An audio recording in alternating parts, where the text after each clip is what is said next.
Bonjour et bonsoir, mes chers maîtres et patrons, mes chers collègues et amis, honorable assistance, au nom du bureau de la Tangier Heart and Vascular Academy, bienvenue à tous. Que cette session inaugurale me soit l'occasion de témoigner de ma vive gratitude à mes maîtres, professeur Olivier Gégaden et professeur Fadi Farah.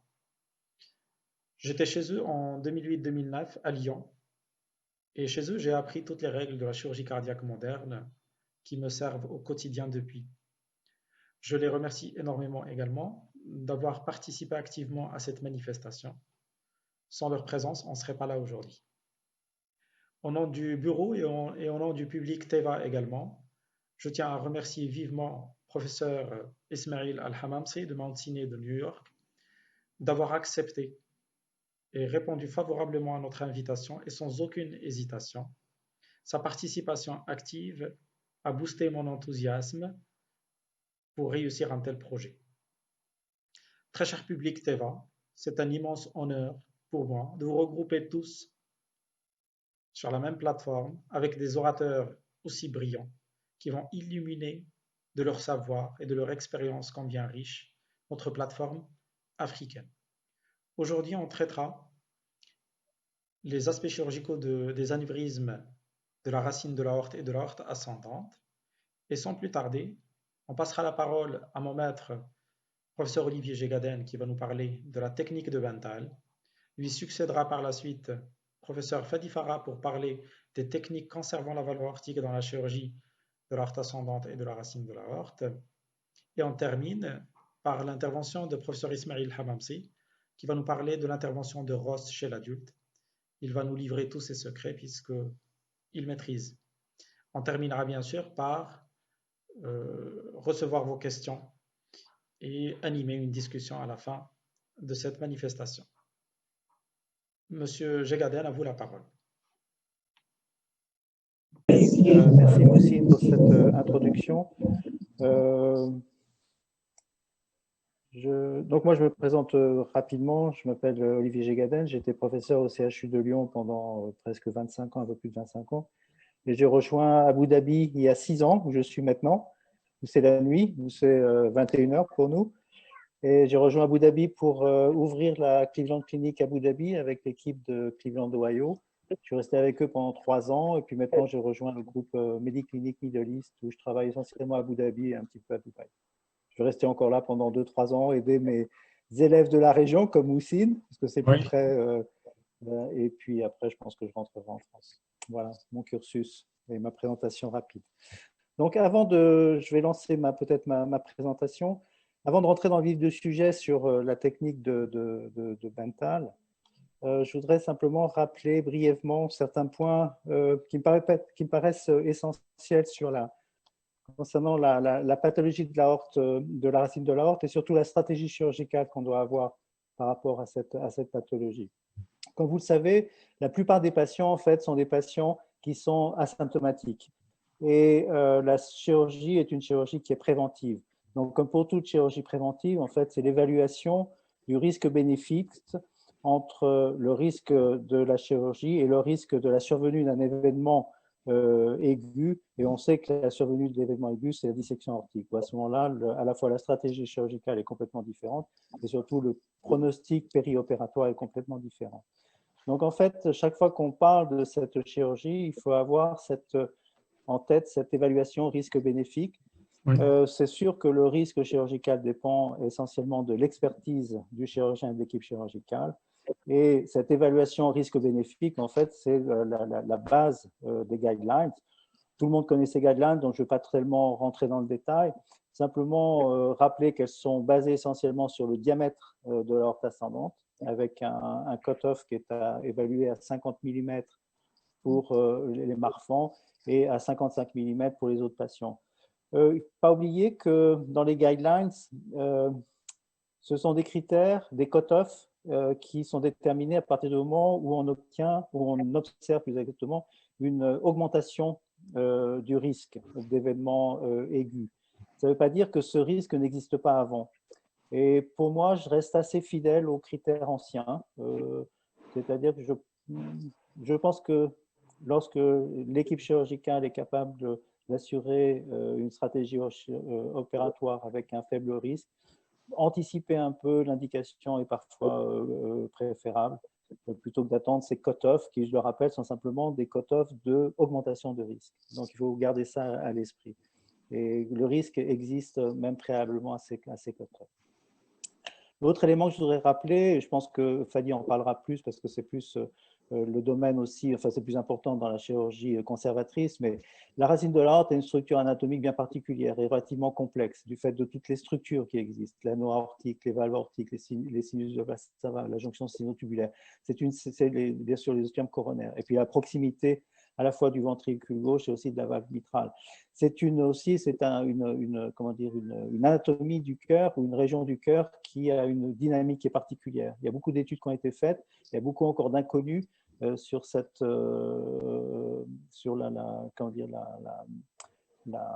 la dynamique de cette région, donc il faut l'avoir à l'esprit, surtout pour les chirurgies réparatrices. L'autre élément aussi, c'est la variabilité anatomique des anévrismes de l'aorte, de la racine de l'aorte, depuis les formes, comme on voit ici, c'est-à-dire en bulbe d'oignon très caractéristique, jusqu'aux dilatations très uniformes de toute l'aorte ascendante et non seulement de la racine. Il y a aussi les pathologies de la valve aortique qui sont associées, qui sont aussi complexes, comme vous voyez ici, des bicuspidies. Donc il faut avoir ça à l'esprit lorsqu'on développe une stratégie chirurgicale. Bien sûr, l'imagerie est importante, je ne détente pas là-dessus, tout le monde le sait, que ce soit l'angioscan ou l'IRM, et bien sûr l'échographie transphagienne pour évaluer la valve aortique, évaluer une dysfonction, évaluer en pré- et post-opératoire dans la chirurgie réparatrice la zone de captation. Donc, pour aller directement maintenant à ce qui m'a été demandé par Moussine, c'est-à-dire la pathologie du Bentall, l'intérêt du Bentall, c'est que c'est une chirurgie et une technique qui est excessivement robuste. Robuste, ça veut dire qu'elle passe partout. Ça veut dire que, quel que soit le statut et l'anatomie du patient, finalement, cette chirurgie va être adaptable à toutes les situations. Alors le Bentall, je veux dire, il ne faut pas oublier que c'est une technique qui a été décrite par Bentall en 1968. Donc ça fait 52 ans. Donc ça fait un demi-siècle que cette chirurgie est pratiquée par les chirurgiens. Donc si elle existe encore et si elle reste attachée, je veux dire, au nom de Bentall, c'est justement que c'est une chirurgie qui est extrêmement robuste et extrêmement fiable.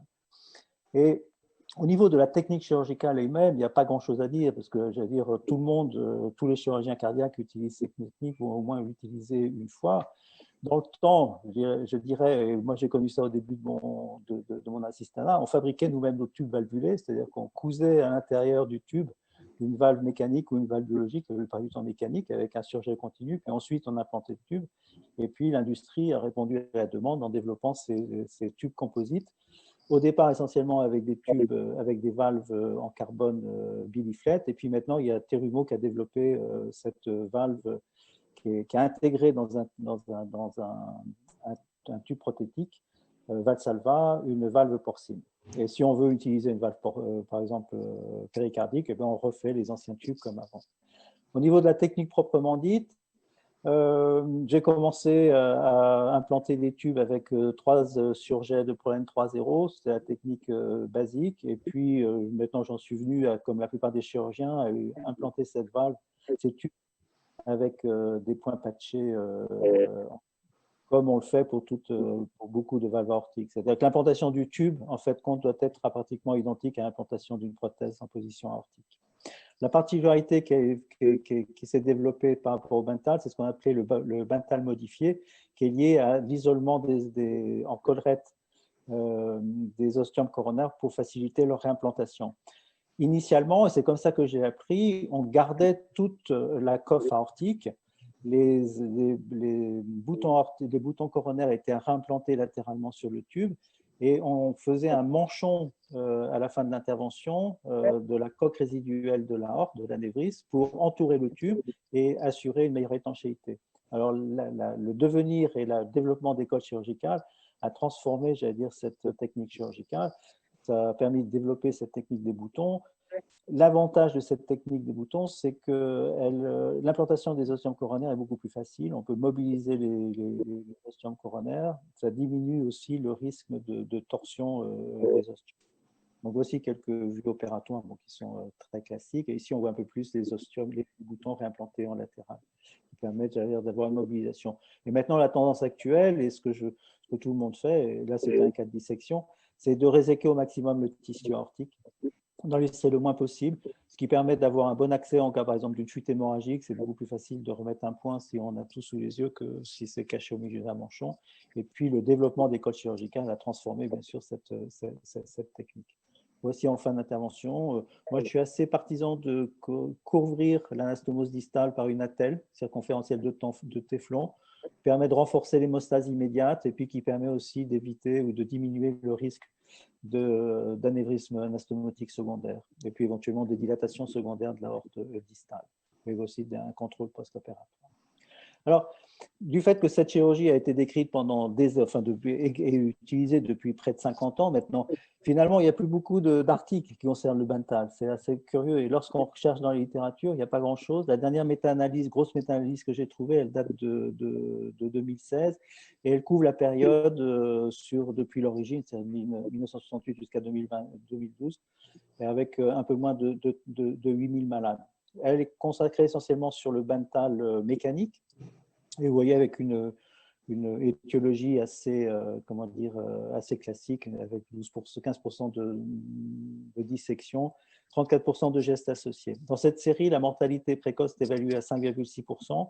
C'est important de signaler qu'elle a diminué très significativement avec le temps, c'est-à-dire qu'avec l'amélioration des techniques de chirurgie cardiaque.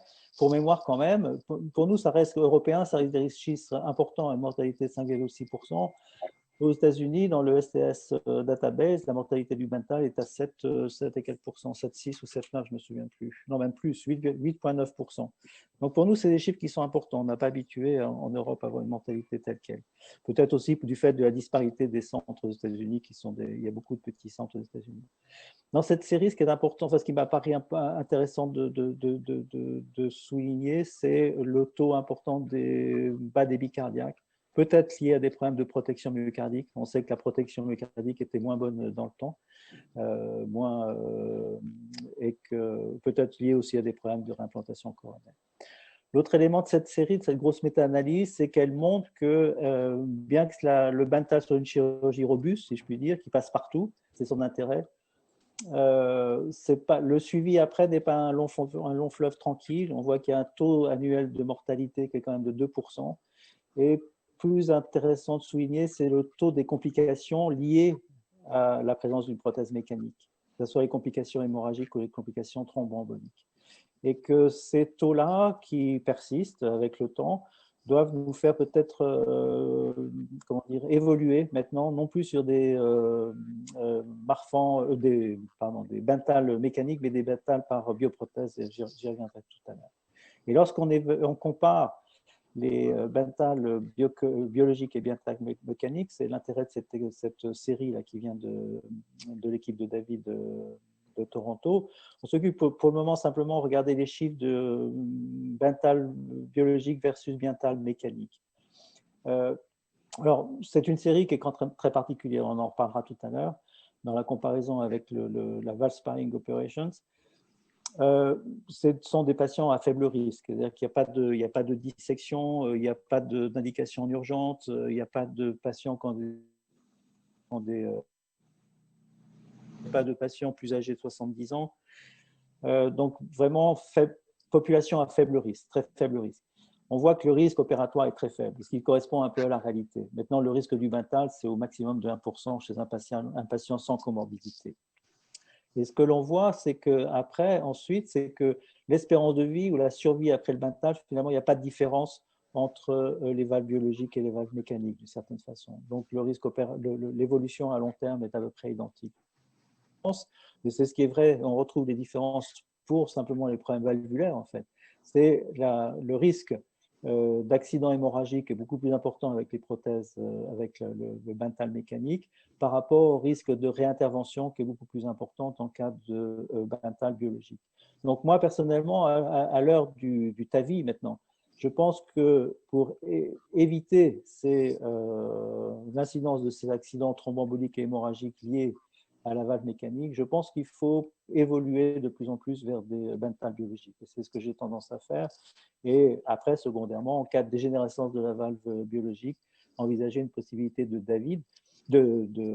TAVI, pardon, dont le risque est complètement différent par rapport à une réintervention sur un bental biologique. À ce moment-là, le problème de réintervention sur le bental, c'est qu'il faut défaire le bental pour changer la valve, ce qui est une procédure beaucoup plus complexe. Alors, si on revient globalement sur cette étude qui compare à ce moment-là un autre point intéressant, c'est-à-dire les procédures de bental par rapport aux valve sparing operations.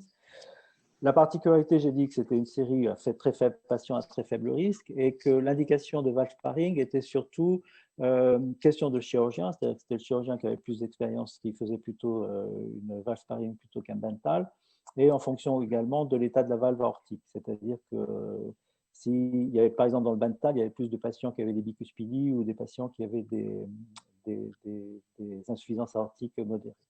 Toujours est-il que cette série, elle montre au moins que le risque opératoire est identique, mais par contre que la survie est meilleure après valve sparing, probablement liée à l'incidence, ce qu'on a vu, des réopérations en cas de bental biologique et des accidents hémorragiques et thromboemboliques en cas de bental mécanique.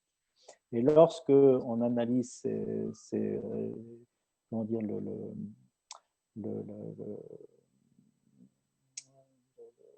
la probabilité d'événement en fonction du type de la procédure chirurgicale, vous voyez que si la mortalité globale, finalement, l'incidence de la mortalité globale est à peu près identique, il y a par contre beaucoup plus d'événements secondaires dans le cas du bental, qu'ils soient biologiques ou mécaniques, et également dans la mortalité précoce.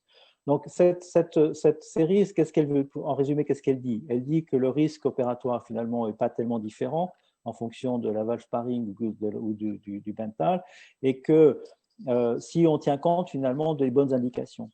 C'est-à-dire que s'il y a une bonne indication de bental, finalement, la stratégie donne une espérance de vie qui est relativement bonne, malgré un taux de complications secondaires qui peut être un peu plus élevé. Et puis, dans le David, parce que c'était le valve sparing, c'était du David, si l'indication opératoire au début est bonne, c'est-à-dire que la valve aortique, avec une valve aortique qui n'est pas trop altérée, finalement, le résultat est relativement excellent au prix d'un risque opératoire extrêmement faible. Alors, juste cette dernière étude qui est intéressante parce qu'elle montre, enfin, le but est de savoir si cette stratégie que j'ai essayé de résumer, dont je reviendrai après, c'est-à-dire si cette stratégie est aussi valable dans le cadre de la maladie de Marfan, qui, comme vous le savez, a un potentiel, c'est-à-dire d'évolutivité, du fait que c'est une maladie du tissu élastique. Dans cette série, c'est une faible série, il y a à peu près une 60 ou 80 malades par groupe. Vous voyez qu'elle est moins sélective, c'est-à-dire que dans le cadre du bental, il y a des dissections, il y a des insuffisances aortiques qui sont modérées plus importantes, il y a un critère d'urgence aussi important, alors que dans le valve sparing, c'est plutôt une population à plus faible risque. Toujours est-il qu'il n'y a pas de différence en termes de mortalité. Lorsqu'on observe la survie à moyen terme, il n'y a pas de différence entre bental mécanique et valve sparing. Par contre, il y a une différence, on trouve toujours la même, entre le valve sparing qui a très peu d'événements secondaires et puis le bental mécanique qui a au contraire un taux d'événements secondaires beaucoup plus important. Intéressant, la diapo est quand même pas très bonne, la copie est pas très bonne, qui montre qu'il y a peu finalement dans les deux populations de réintervention secondaire, que ce soit pour la valve aortique ou que ce soit pour le tube aortique lui-même, et que cette diapo montre la différence entre les techniques de remodeling et de réimplantation, mais je ne m'étends pas là-dessus. Donc tout ça pour dire que cette stratégie finalement qu'on peut définir assez simplement, eh ben, elle tient la route aussi dans le cas de Marfan. Donc, pour conclure, concernant le bental, qu'est-ce qu'on peut dire? On peut dire que c'est une technique qui est robuste, qui passe partout. Donc, en fait, au moindre doute, je pense qu'il faut plutôt aller vers une chirurgie bentale que vers une chirurgie un peu plus complexe de valve sparing, surtout dans des situations un peu d'urgence, lorsqu'on a peu l'expérience de cette technique. Il faut se tenir aux recommandations habituelles concernant les critères opératoires, même si, comme je l'ai dit, pour moi, je reste un peu sur ces critères de 5 cm. La bonne indication de bental, finalement, c'est en cas de risque de la racine de l'aorte, c'est lorsqu'il y a une valve aortique qui est pas normale, c'est bien sûr elle est sténosée, c'est une insuffisance aortique majeure, en cas aussi de bicuspidie, mais ça on peut en discuter, et puis bien sûr lorsque l'anneau aortique est dilaté. Donc il reste des indications de Bentall, c'est indiscutable. Je pense qu'il faut ne pas pousser trop les indications vers le valve sparing, parce qu'on sait qu'on va prendre des risques et qu'à ce moment-là, on risque de compromettre les résultats, qu'il n'y a pas une trop grosse différence en termes de survie à long terme, et que moi, je pousserais de plus en plus pour le Bentall biologique pour éviter ces complications liées à la valve mécanique. Donc, le vrai critère, c'est de respecter, en fin de compte, les spécificités des indications par rapport à la valve aortique. C'est certain que maintenant, ça ne présente plus de sens de changer des valves aortiques normales, comme on l'a fait pendant des années, et moi le premier, pendant 20 ans ou 25 ans, parfois on changeait la valve aortique parce que c'était une dissection, parce qu'il y avait un anévrisme qui atteignait jusqu'à l'anneau, et des valves aortiques qui étaient normales. Donc la venue du valve sparing a quand même changé beaucoup de choses. Mais en même temps, ne pas trop pousser sur les valves sparing lorsqu'il y a des anomalies de la valve importante. Alors, les séries que j'ai présentées, et peut-être que Fadi en reparlera plus tard, elles ne concernent que la chirurgie isolée du root. C'est-à-dire qu'elle ne tient pas en compte des possibilités de réparation valvulaire. Et je pense que, c'est mon point de vue, mais on en discutera peut-être plus tard, il y a eu avec le temps peut-être une dérive, c'est-à-dire de pousser trop loin en associant ces techniques de valve sparing aux techniques de réparation valvulaire, où à ce moment-là, on augmente quand même le risque de réopération. Voilà. Voilà, monsieur Moussi, Merci, messieurs, ce que je pouvais vous dire sur du Bentall. Merci beaucoup, cher Olivier. Tes présentations sont toujours concises, précises, ça va droit au but. C'est toujours clair et évident. Je pense qu'on peut laisser la session des questions-réponses pour la fin. Comme ça, éventuellement, ouais, on laissera. Voilà, on libère le professeur Al-Hamamsi comme ça, parce que je pense que c'est encore 13h chez lui, 13h et quelques, il a des engagements l'après-midi. On va enchaîner donc sans transition avec la présentation de Fadi Farah. Fadi, tu es prêt? Parfaitement, je mets mon écran de partage. Ok, eh ben, à toi la parole. Merci beaucoup. Est-ce que tu vois ou pas? Oui, c'est bon. Voilà. Parfait. Ok.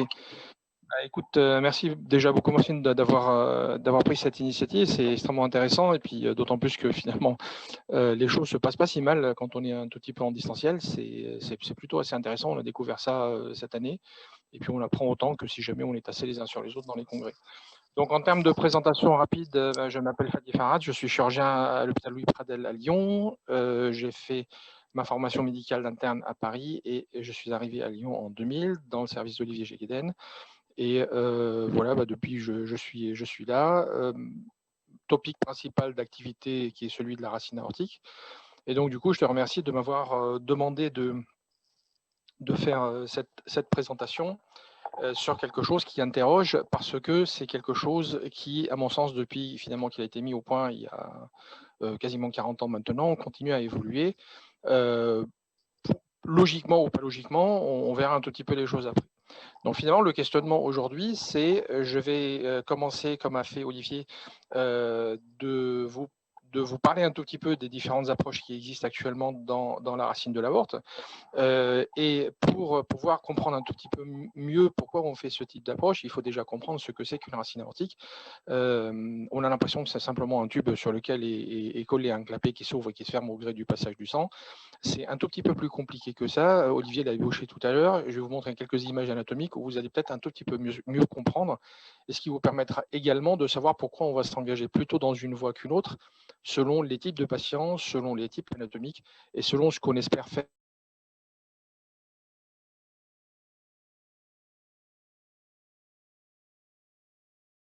Finalement à laisser l'anneau en place a été mise au point il y a quasiment 40 ans, c'était en 1983. L'intervention de David est arrivée nettement plus tard, quasiment 10 ans plus tard. Elle était à peu près comparable en termes de découpe chirurgicale. Je vous montrerai des images un peu plus tard pour que vous puissiez voir ça. Et finalement, la petite différence qui existait entre les deux, c'était est-ce qu'on met l'anneau à l'intérieur d'un tube ou est-ce qu'on ne met pas l'anneau à l'intérieur d'un tube. Et vous allez voir que ça peut avoir des répercussions qui sont très importantes. Donc, pour comprendre un tout petit peu le problème de la racine aortique et de l'anneau. En fait, l'anneau, c'est une sorte de machin qui n'a pas d'existence légale, on va dire, parce que quand on regarde un tout petit peu sur cette image-là, on se rend compte que le fond des feuillets, là ici vous avez le feuillet coronaire droit, le feuillet non coronaire et le feuillet coronaire gauche. Et on se rend compte que les triangles sous-commissuraux ou intercommissuraux se trouvent au-dessus du plan de l'anneau. C'est-à-dire qu'on a l'impression qu'il y a une partie du ventricule qui se trouve dans l'aorte, si jamais on prend ça comme limite. Et si jamais on prend le haut des commissures comme limite, ça n'a pas de sens. On aurait dans ces conditions l'impression que les valvules plutôt aortiques se trouveraient dans le ventricule. Donc, à partir de ce moment-là, finalement, il faut remettre en question la conception aortique, plutôt parler d'une jonction ventriculo-aortique ou aorto-ventriculaire, plutôt ventriculo-aortique. Et cette jonction ventriculo-aortique est extrêmement dynamique parce qu'elle va bouger de manière différente selon les segments, et elle va se comporter de manière différente selon la dilatation, ou l'absence de dilatation. Si jamais on continue un tout petit peu dans les études anatomiques, vous voyez à droite, vous avez ici donc une racine aortique qui a été coupée. Ce qu'on peut donner de manière simple et basique, c'est que la hauteur entre l'anneau, c'est-à-dire le fond des feuillets, et la jonction sinotubulaire est plus ou moins du même diamètre que la jonction sinotubulaire elle-même. On verra que certains types de prothèses qui sont actuellement proposées dans le marché partent un tout petit peu sur ce concept de base. La deuxième chose à savoir, c'est que l'anneau aortique en lui-même, en termes de diamètre, est toujours supérieur d'environ 15 à 20% de celui de la jonction sinotubulaire. Quand vous vous retrouvez avec une dilatation anévrismale et que la jonction sinotubulaire s'efface, parfois il n'y a pas forcément besoin de remplacer la totalité de la racine pour traiter une fuite, parce que la fuite, elle est due simplement à la dilatation de ce segment-là, avec la traction sur les feuillets. Il suffit simplement de remettre en place un tube qui va raccourcir la jonction sinotubulaire, en ayant toujours en tête cette différence de 1 pour 1,15%. 1,20%. Et dans ces conditions, vous pouvez traiter une fuite simplement. La deuxième chose à savoir par rapport à ça, c'est que les sigmoïdes ne sont pas symétriques. Vous avez des différences entre les tailles des sigmoïdes. La sigmoïde non coronaire est techniquement sur une triguspidie plus grande que la sigmoïde coronaire droite, qui est elle-même plus grande que la sigmoïde coronaire gauche. Les sinus ne sont pas symétriques. Le sinus coronaire droit est plus grand que le sinus non coronaire, qui lui-même est plus grand que le sinus coronaire gauche. Donc, quand vous voulez faire une intervention de réimplantation comme le David et que vous voulez rendre l'anatomie de votre réparation strictement symétrique, vous ne faites pas de la physiologie. Vous ne faites pas quelque chose qui va ressembler à ce à quoi la nature nous a destinés. C'est pour cette raison-là également qu'il faut avoir ça en tête et savoir que quand on va faire des réparations en réimplantation, eh bien, il va falloir réfléchir à ce concept-là pour pouvoir faire en sorte d'avoir des choses qui sont durables. Troisième chose, les sinus. À quoi ça sert? Les sinus, ça date d'un jeune homme qui s'appelle Léonard de Vinci, ça date il y a 2-3 ans à peu près, enfin plutôt 500 ans. Les sinus de Valsalva ont un double intérêt. Le premier des intérêts des sinus de Valsalva, c'est que quand on a une ouverture des valvules aortiques, l'ouverture des valvules ne va pas au zénith, elle va même un tout petit peu au-delà du zénith. On peut imaginer que si jamais l'ouverture de ces valvules va au-delà du zénith, elle puisse, c'est toujours très théorique, taper sur la paroi de l'aorte si jamais vous avez une racine aortique, donc les sinus qui sont droits et vous n'avez pas ces renflements. La deuxième chose, c'est que la fermeture de la valve aortique est initiée avec le sang qui va descendre en longeant la paroi aortique et d'une certaine manière tourner pour initier la fermeture de la valvule et dans un deuxième temps, en faisant sa rotation, aller vers la perfusion coronaire. C'est pour cette raison-là qu'il y a des laboratoires qui aujourd'hui implantent, comme l'a montré Olivier tout à l'heure, des valves, que ce soit mécaniques ou biologiques, sur des tubes de Valsalva en voulant mimer d'une certaine manière le sinus de Valsalva qui existe naturellement. Donc ça, c'est quelque chose qu'il faut également avoir en tête parce que l'une des recommandations des gens qui sont plutôt favorables à un remodelage, c'est-à-dire un Yacoub, où on n'enchasse pas les sinus dans un tube, finalement, serait sur le fait de dire, si jamais on enchasse la racine aortique dans un tube, on va perdre le côté physiologique. Est-ce que ça entraîne des choses en termes de durabilité? On verra ça juste après. Autre chose encore aussi à savoir, c'est le fait qu'au niveau de la valve, elle a été désignée en fait par la nature pour avoir une possibilité de se replier et de se détendre dans un sens et dans l'autre pour pouvoir accuser un shear stress qui est extrêmement important. La deuxième chose qu'on doit savoir également par rapport à ça, c'est qu'il y a des micro-craquelures qui se font avec le temps. Ces micro-craquelures sont réparées naturellement par des cellules de réparation qui se trouvent à ce niveau-là.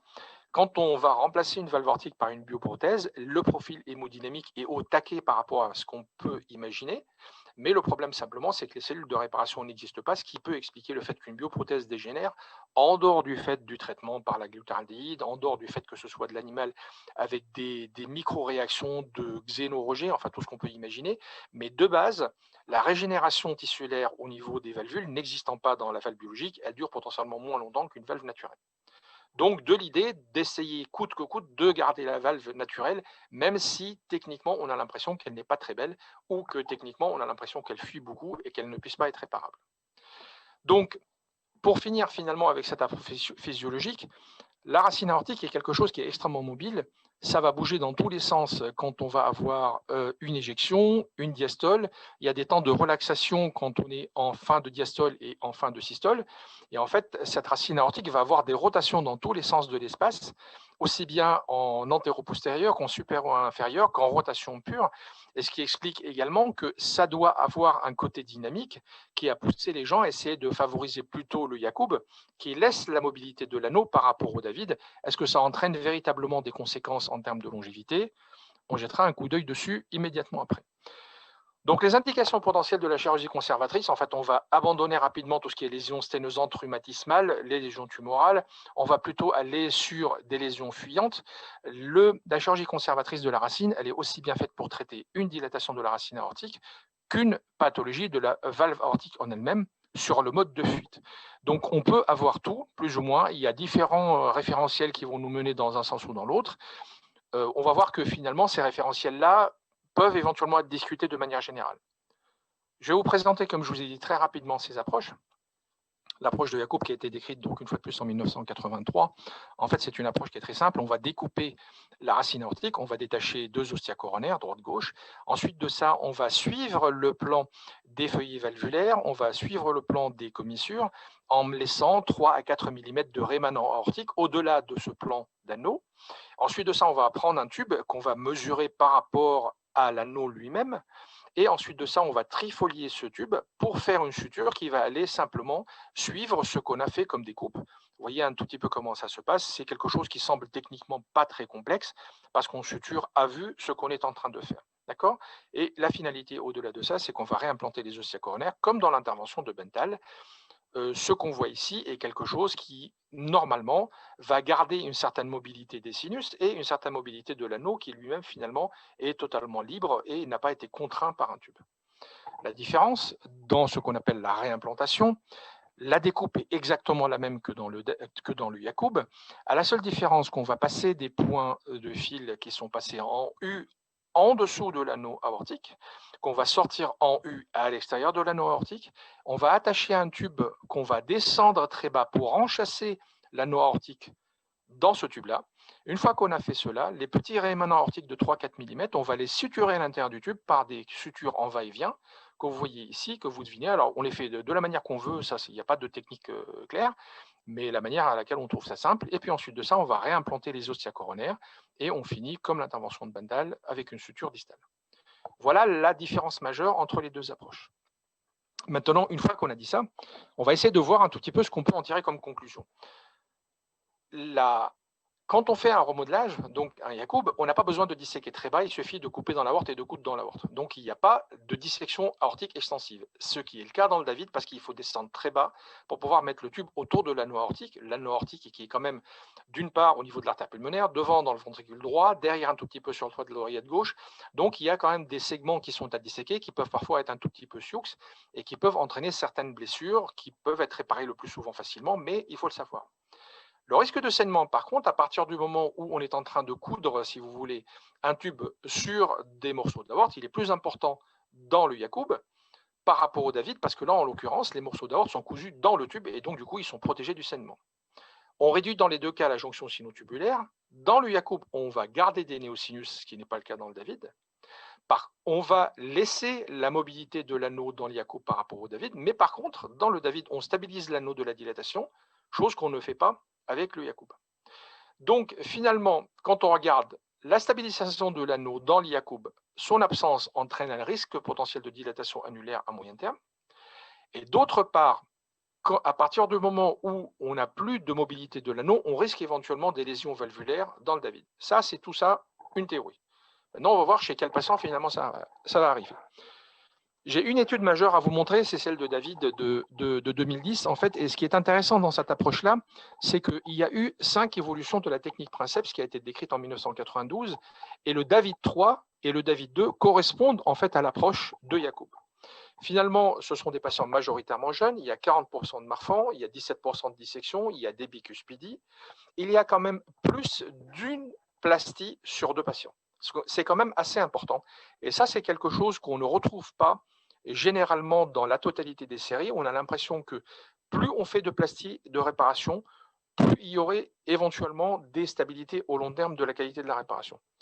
Il y a une mortalité opératoire qui est remarquable, 17% de dissection quand même là-dedans avec 1,3% de mortalité, ce n'est pas grand-chose. Par contre, 10% de reprise pour saignement. Ce qui est intéressant, c'est qu'à distance, à 10 ans quasiment, on a quand même 5,9% de décès, ce qui n'est quand même, à mon sens, pas très important. Les facteurs affectant la mortalité, c'est des trucs simples. Plus les gens sont âgés, plus ils ont tendance à mourir. Plus ils sont graves et plus ils ont des mauvais VG, plus ils ont tendance à mourir. Jusqu'à là, il n'y a rien de bien neuf. Ce qui est intéressant là-dedans, c'est que quand on regarde les insuffisances aortiques, on se rend compte qu'il y a une différence significative au niveau des fuites valvulaires en défaveur du remodelage et en faveur de la réimplantation. Ça, c'est potentiellement dû au diamètre de l'anneau. Alors, il faut quand même malgré tout relativiser parce que le suivi à 10 ans, on n'a plus grand monde quasiment qui est suivi. Dans un groupe où on a moins de 20 patients, dans l'autre groupe où on a moins de 10 patients. Je regardais aussi tout à l'heure la présentation d'Olivier. Sur les suivis à 10-15 ans, le nombre de patients qui sont à risque deviennent extrêmement faibles. C'est malheureusement le problème de ce type d'étude, c'est que finalement, on est très bien, on va dire, en intermédiaire. Et plus on va à distance, moins on a malheureusement des patients à suivre. Ce qui est très intéressant par contre là-dedans, c'est que ni la taille de l'aorte, ni la sévérité de l'insuffisance aortique, ni la présence d'un syndrome de Marfan, ni le fait de faire une plastie valvulaire, ni la création de néosinus, qui est le cas du David numéro 5, ni la différence réimplantation-remodelage sont des facteurs de risque de dysfonction valvulaire à long terme. Voilà, ça c'est quelque chose qui est extrêmement intéressant dans cette approche. En fait, on pourrait dans l'ensemble faire ça à tout le monde. Il ne faut pas se dire une valve fuit beaucoup, il vaut mieux ne pas faire un David ou un Yacoub. On ne peut pas se dire il y a un anévrisme à 90 mm, il ne faut pas faire un David ou un Yacoub. On peut potentiellement le faire dans toutes les approches. Voilà un tout petit peu les affaires. Cette diapo, on va zapper. Alors, par contre, depuis ce moment-là, il y a eu énormément d'évolutions en ce qui concerne les approches, parce que comme je vous ai dit, il y avait du positif et du négatif dans chacune des deux. Mais quand on regarde à ce jour, finalement, il y a des gens qui ont essayé d'enlever le problème de néosinus au niveau du David en imposant des tubes qui ont déjà ce côté un tout petit peu renflé et qui a recréé des néosinus. Il y a eu Gleason qui a décrit une approche où il va prendre un tube surdimensionné qu'il va plicaturer en bas, qu'il va plicaturer en haut pour faire des néosinus. Et puis, de l'autre côté, le problème simplement de l'absence de protection de l'anneau et finalement a pu être résolu par Emmanuel Lansac qui fait dans ces conditions un Yacoub en rajoutant un anneau externe. Dans ces conditions, lui, il a les néosinus qui sont présents, la mobilité de la racine aortique et la protection de l'anneau. Ça, c'est quelque chose qui également est intéressant. Donc, si jamais on veut comparer d'une certaine manière, de manière générale, quand on regarde les séries, la réimplantation, c'est mieux pour les syndromes de Marfan et pour la dissection aortique aiguë. La dilatation marche bien quand on est en dessous de 26 mm, quand on est au-delà, ou alors on fait une réimplantation, ou alors on rajoute un anneau externe. Ça, c'est une méta-analyse qui date de 2011. Je vous ai pris quelques diapos là-dedans parce qu'en fait, il y en a énormément. Ça, c'est la série de David que je viens de vous montrer. Ici, méta-analyse qui est une série rétrospective en Australie est intéressante à voir parce qu'il y avait quand même 77% de patients qui avaient des insuffisances aortiques grade 3 ou plus que grade 3. Et en fait, finalement, il disait que le Yacoub était associé avec moins de récidives d'insuffisance aortique, même si jamais il n'y avait pas d'insuffisance aortique significative entre les deux groupes. Ici, c'est Badu qui était une série autrichienne sur une centaine de patients. Il n'y avait pas de différence en ce qui concerne les sévérités de l'insuffisance aortique et les valves bicuspides dans les récidives. Par contre, ce qui était intéressant, c'est que dans les cas de Marfan, il valait mieux s'orienter vers un David plutôt que d'un Yacoub. Une série de Hanke qui est également une série prospective qui disait que les patients avec des diamètres annulaires très élargis étaient mieux pour un David que pour un Yacoub. C'est ce que je vous ai dit tout à l'heure. C'est le problème simplement de la poursuite de la dilatation à distance. La dernière diapo là-dessus, c'est Patel qui présente une série de 84 syndromes de Marfan. Et là-dessus, une fois de plus, vaut mieux aller vers le David que vers le Yacoub. Erasmi, en Allemagne, les dissections aortiques, vaut mieux aller vers le David que pour le Yacoub. Et enfin, une série rétrospective de patients en Belgique qui montre que finalement, quand on fait l'un ou qu'on fait l'autre et qu'on sait bien faire, dans l'ensemble, ça se passe plutôt bien dans des bonnes indications. Voilà. Donc, si on veut comparer par contre des résultats à très long terme, bien, en fait, on se rend compte dans l'ensemble que quand on regarde remodelage et réimplantation, on a l'impression malgré tout qu'il y a un léger avantage pour la réimplantation, donc pour le David, par rapport au remodelage. Mais le problème simplement, c'est qu'il n'y a pas de différence significative parce que ces séries-là ont toutes été proposées à bon escient. Comme je vous ai montré tout à l'heure, dissection aortique, Marfan, anneau très important au-delà de 25 mm, plutôt David. De l'autre côté, petit anneau, dans ces conditions, plutôt Yacoub, et ça marche très bien. L'approche qu'a amené Emmanuel Lansac par rapport justement à essayer de protéger finalement l'anneau dans les Yacoub et de garder quelque chose de physiologique, on la retrouve ici, donc une dilatation annulaire pour supérieur à 25 à 28 mm, alors là il est large quand même parce que c'est plutôt 27 majoritairement, est un facteur de risque de défaillance finalement du remodelage. Par contre, il a amené un critère qui est très intéressant et qui a été largement aussi popularisé par Schaeffer à Hombourg, c'est la hauteur effective de coaptation avec un instrument qui permet de mesurer la hauteur effective. Quand on dépasse les 9 mm de hauteur effective, dans l'ensemble, on ne revoit pas le patient parce qu'il n'y a pas de fuite résiduelle qui va récidiver. Voilà un tout petit peu finalement ce que je vous ai montré tout à l'heure. Emmanuel, voilà l'instrument qui permet de mesurer la hauteur effective. Vous voyez ici une intervention de Yacoub avec l'anneau qu'on va mettre tout autour. Et puis voilà à quoi ça ressemble une fois que c'est fini. C'est quelque chose qui semble plutôt assez physiologique. Les résultats d'Emmanuel à moyen terme et à long terme sont actuellement hyper intéressants. Mais on n'a pas l'impression que ça a révolutionné les choses par rapport au David. Voilà. Donc en clair, c'est est-ce qu'on laisse tomber actuellement le David pour aller vers un Yacoub sur lequel on rajoute un anneau pour avoir quelque chose d'anatomique, en se disant que l'anatomie, ça marche mieux à long terme. Je me permets simplement de vous rappeler qu'au début des années 70, il y a un médecin, un chirurgien français qui s'appelle Alain Carpentier, qui a inventé une plastie mitrale qui était largement antiphysiologique. Et dans les fuites valvulaires mitrales simples, ça dure à vie. Et donc, il n'y a pas forcément besoin de faire quelque chose d'hyperphysiologique pour que ça marche. Voilà, ça c'est une chose. Je vous montre un tout petit peu des petites vidéos, mais on va aller rapidement sur les vidéos. Voilà à quoi ressemble une dilatation de la racine aortique. En fait, ce monsieur-là, c'était un jeune homme qui avait une dissection aortique chronique qui venait de République démocratique du Congo. Il a fait un énorme périple en passant par le Maroc pour arriver à Lyon. Cotisation prise en charge par des étudiants en médecine qui lui ont payé ses charges. Voilà, ce sont des choses assez simples. Une dissection chronique vous avez une énorme insuffisance aortique, ça va véritablement mal.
C'est des Excuse-moi, Fadi. Fadi, tu me reçois? Allô? Et puis là, une fois de plus, un tube Valsalva avec la possibilité d'expansion et surtout mis autour de la voie optique pour protéger de la dilatation. Voilà à quoi ressemble l'intervention au début et à la fin. Donc vous voyez, comme il manque quelque chose à l'intérieur du thorax quand même, donc c'est plutôt assez intéressant en termes de reprise. Le patient avait une fuite valvulaire 4/4 qui était due majoritairement à la dilatation annulaire qui a été complètement traitée à la fin. J'ai eu de ces nouvelles jusqu'à 5 ans après et elle allait très bien. Après, comme malheureusement parfois ça arrive en Afrique, on n'a pas trop eu à suivre.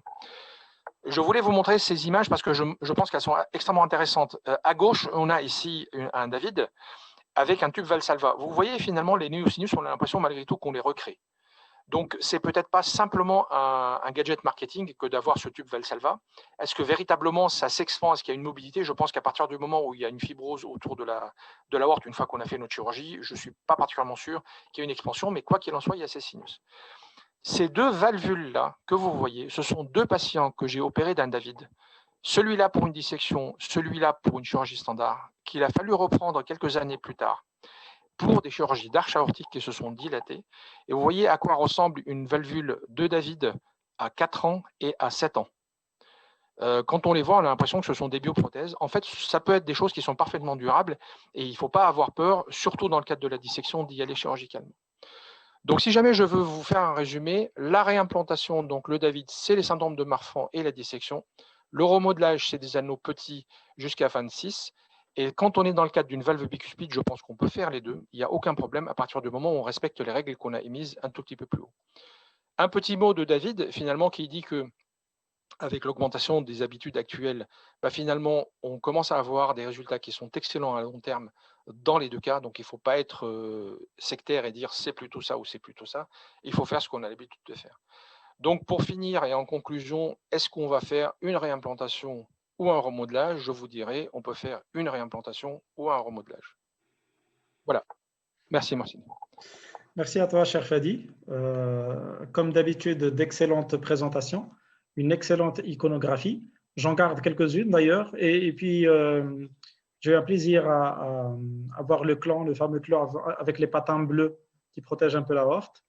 Ça m'a rappelé pas mal de beaux souvenirs de l'époque de Lyon, où j'ai pu approcher justement de la chirurgie de l'aorte, de l'arche aortique, dans des situations d'urgence, notamment dans les dissections aiguës de l'aorte. On a fait ensemble pas mal de Tyrone David, pas mal de Bental avec le professeur Gigaden.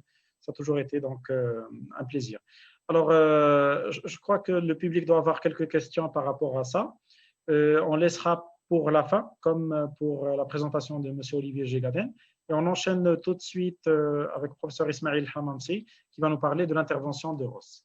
À vous la parole. Et puis, peut-être avant la présentation, un petit mot pour vous présenter déjà vous. Le public est passionné et attend de vous connaître. Très bien, merci beaucoup, Marcel. Est-ce qu'on voit bien mes diapos? Oui, parfait, nickel. Excellent. Bon, ben alors, encore une fois, merci beaucoup pour l'invitation. Marcel, ça me fait un grand plaisir d'être avec vous aujourd'hui à partir de New York. Je m'appelle Ismail Hamamsi, je suis chirurgien donc cardiaque au Mont Sinaï, ici à New York, depuis à peu près 6 mois. Auparavant, j'étais à Montréal, à l'Institut de cardiologie, pendant à peu près 10 ans comme chirurgien principalement aortique, avec un intérêt particulier sur la chirurgie de la racine, des chirurgies de conservation comme celle dont a parlé Fadi, ainsi que la procédure de Ross. Et donc ici, je suis maintenant, je dirige le programme de chirurgie aortique au Mont Sinaï, où je suis depuis 6 mois. Donc, ça me fait un grand plaisir d'être avec vous aujourd'hui. Et notamment, je suis égyptien d'origine. J'ai grandi en Égypte, donc des liens très étroits avec le monde arabe et le Moyen-Orient. Alors, le sujet dont Morsen m'a demandé de parler aujourd'hui est le Ross chez l'adulte, qui est un sujet de prédilection et d'intérêt pour moi depuis à peu près 15 ans maintenant, période à laquelle j'ai commencé à faire un doctorat avec le professeur Yacoub, que j'ai côtoyé pendant 4 ans et qui est devenu un mentor et quelqu'un de très proche de moi. Donc, le sujet, la question aujourd'hui est de savoir quel est le rôle du Ross chez l'adulte. Et avant de commencer à parler du Ross, Parlons d'abord de la chirurgie conventionnelle de remplacement de la valve avec des prothèses mécaniques ou biologiques. Et le point que je veux vous amener, c'est que remplacer une valve avec une prothèse mécanique ou biologique chez le jeune adulte est associé à un excès de mortalité à long terme. Et ce que je veux dire par là, je vais vous le montrer par des résultats. Mais tout d'abord, avant de montrer ces résultats-là, il faut quand même mentionner qu'il y a énormément d'avantages à utiliser des prothèses mécaniques ou biologiques. Notamment, ce sont des chirurgies très standardisées qui sont facilement reproductibles, qui sont des chirurgies très, très courtes et donc très sécuritaires et pour lesquelles on a des données à long terme pour soutenir leur utilisation chez les patients. Par contre, lorsqu'on regarde les données chez les jeunes adultes, qu'on peut définir de façon différente, mais disons une population de patients en bas de l'âge de 60 ans, les résultats sont légèrement plus assombrissants. Ici, une étude donc suédoise qui date maintenant, elle est publiée en 2000, mais l'intérêt des études suédoises, c'est qu'en Suède, ils ont un registre national de tous les patients qui subissent des chirurgies cardiaques et ces patients-là peuvent être suivis à long terme par des données administratives pour voir à tout le moins la survie des malades à long terme. Et lorsqu'ils ont regardé la survie attendue versus la survie observée chez des patients après un remplacement de la valve aortique avec prothèse mécanique ou biologique, ce qu'on observe avec les pointillés en noir, qui est la mortalité observée, on voit qu'elle est nettement plus élevée que la mortalité attendue chez la population matchée pour l'âge et le sexe par rapport à ceux qui ont eu des opérations. Alors, lorsqu'on regarde ça, on peut se dire de façon intuitive que c'est probablement dû aux patients plus âgés qui sont peut-être plus malades et qui meurent plus rapidement, qui mènent ce déclin. Mais en fait, lorsqu'ils ont stratifié les patients en fonction de leur âge au moment de l'opération, ce qu'on observe, c'est que le ratio de mortalité observé versus attendu est le plus élevé chez les malades en bas de l'âge de 50 ans. Et en revanche, ceux qui sont en haut de l'âge de 70 ans ont une mortalité exactement comme celle attendue. En d'autres termes, plus les patients sont jeunes au moment de l'opération, plus l'excès de mortalité est important. Ça semble contre-intuitif parce qu'on a l'impression qu'on guérit la maladie lorsqu'on opère des malades, qu'on remplace la valve, mais il semblerait que peut-être ce ne soit pas tout à fait le cas.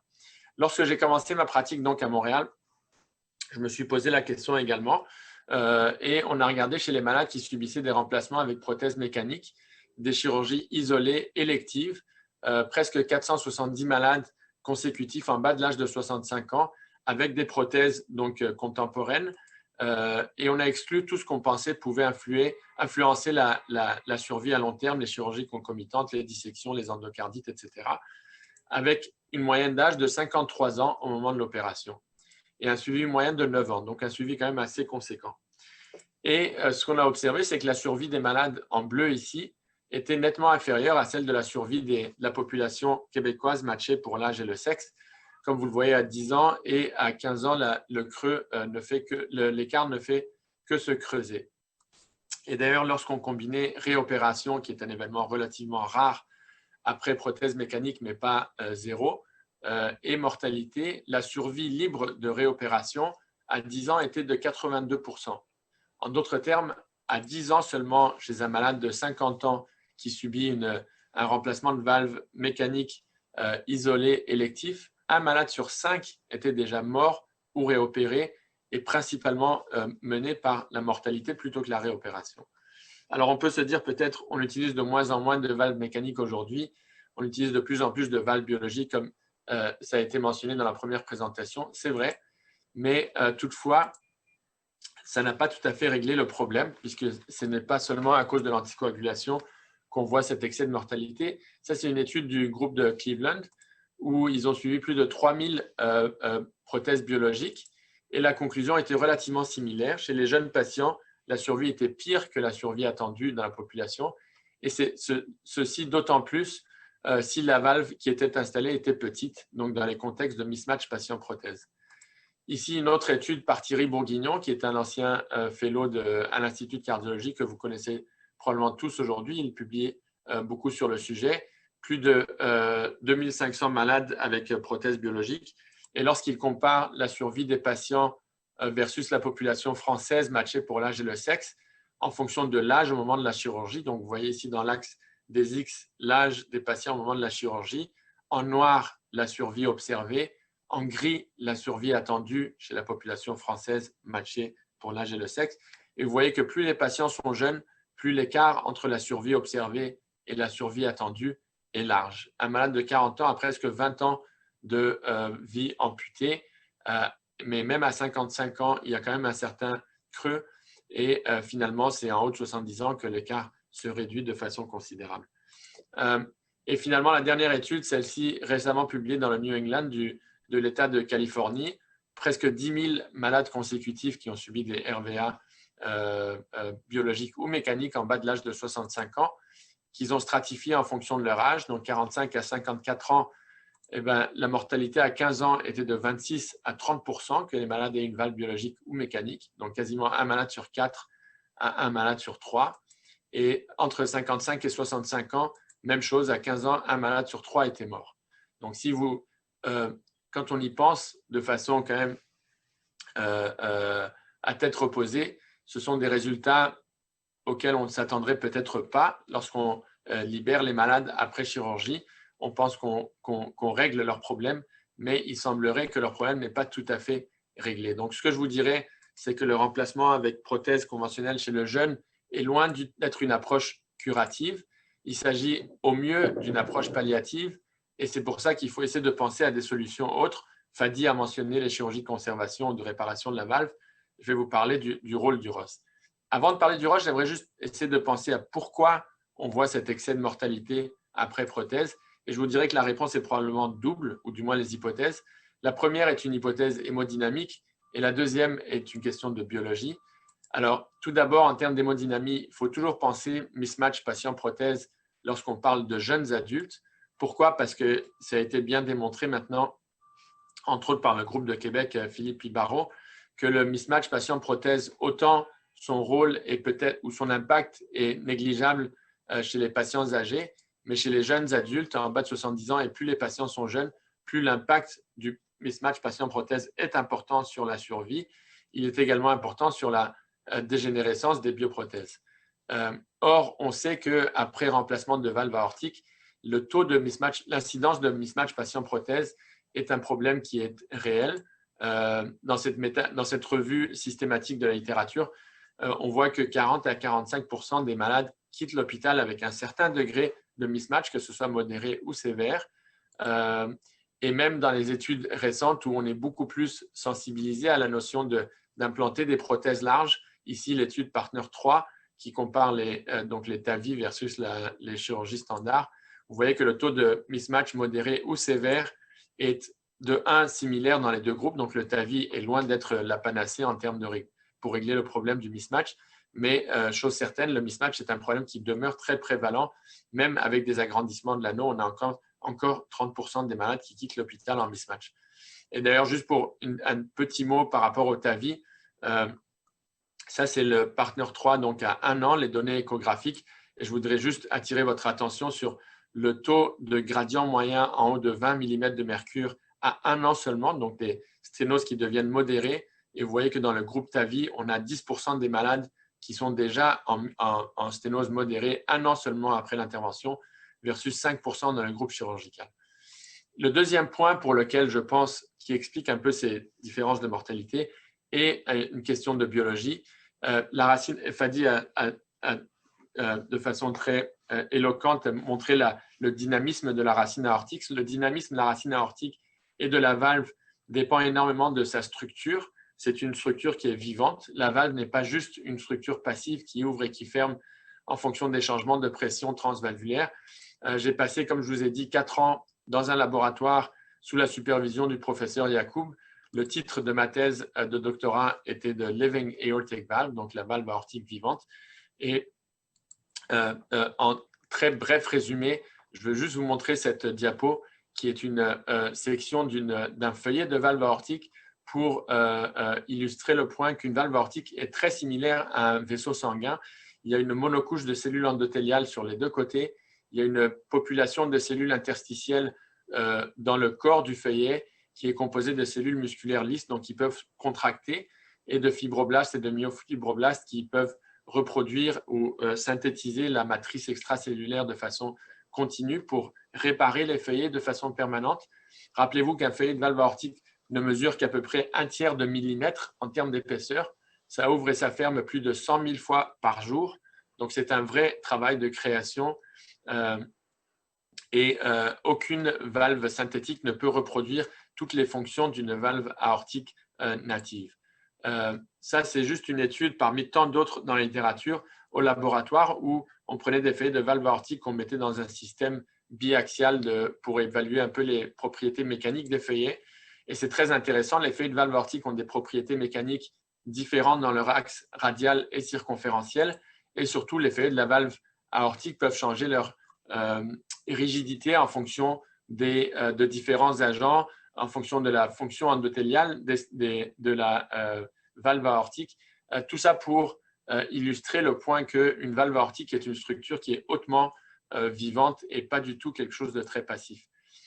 Mais revenons à la clinique et notre réalité quotidienne. Cette structure vivante et ses fonctions complexes, elles se traduisent pour nous en tant que cliniciens par un flot parfaitement laminaire au travers d'une valve à 3 feuillets, avec une excellente hémodynamie autant en repos qu'à l'effort, sans augmentation de gradient, avec une très faible thrombogénicité, puisque ces cellules endothéliales produisent de l'oxyde nitrique qui inhibe l'agrégation plaquettaire, et évidemment une bonne résistance aux infections, puisque les valves peuvent monter une réaction inflammatoire en présence de bactériémie.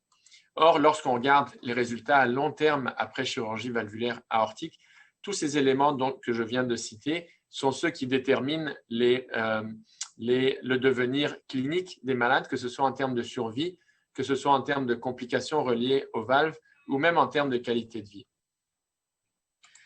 Et donc, la question, c'est quel est le rôle de la procédure de Ross dans tout ça? Évidemment, la procédure de Ross vient en deuxième plan versus les chirurgies de conservation de la valve, qui sont toujours notre plan A dans le cas où la valve peut être réparable, mais dans les cas où la valve est calcifiée, comme vous le voyez ici, eh bien, il faut considérer un remplacement de la valve. Or, la proposition donc est qu'en installant une valve vivante en position aortique, puisqu'on prend donc la valve pulmonaire autologue du malade et qu'on la place à ce niveau-là, avec une biologie et une hémodynamie qui leur sont uniques, eh bien, ça peut se traduire par une amélioration du devenir clinique des malades. Pour ceux qui sont un peu moins familiers, donc l'idée, c'est de prendre la racine pulmonaire, de la transférer au côté aortique, et ensuite, on remplace la racine pulmonaire généralement par une homogreffe pulmonaire cadavérique, donc, mais également, ça peut être fait avec des xénogreffes à ce niveau-là. C'est la seule opération de remplacement de la valve aortique qui garantit une viabilité à long terme de la valve et de la racine aortique, et donc une propriété qui est quand même assez unique. En 15 minutes ou en 20 minutes, c'est dur de parler du Ross, mais pour ceux qui sont intéressés, ici une revue qu'on a publiée récemment dans JACC qui couvre vraiment de façon très, très détaillée tous les indications et les résultats du Ross. Je vais tout simplement me concentrer sur la survie dans cette présentation, parce que la survie est quand même une donnée qui est très binaire. On est soit mort, soit vivant. On ne peut pas être à moitié mort, enfin parfois on l'est, mais ou à moitié vivant. Mais ceci étant dit, c'est des données assez fermes et brutes et qui sont difficiles à contester. Donc ça, c'est une étude que le professeur Yacoub avait menée dans les années 90, une des rares études prospectives randomisées dans la littérature, où il a comparé Ross versus homogreffe aortique chez des tout-venants. La population, 8% étaient des endocardites actives, presque la moitié des malades étaient des réopérations, avec l'opération la plus fréquente auparavant étant une homogreffe aortique, donc des malades quand même très lourds et qui n'étaient pas destinés à un très bon devenir à long terme.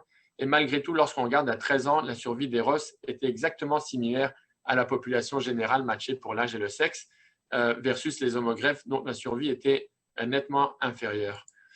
Ça, c'est la cohorte de Tyrone David à Toronto. Vous voyez qu'avec 10 ans de suivi moyen, la survie est identique à la population générale.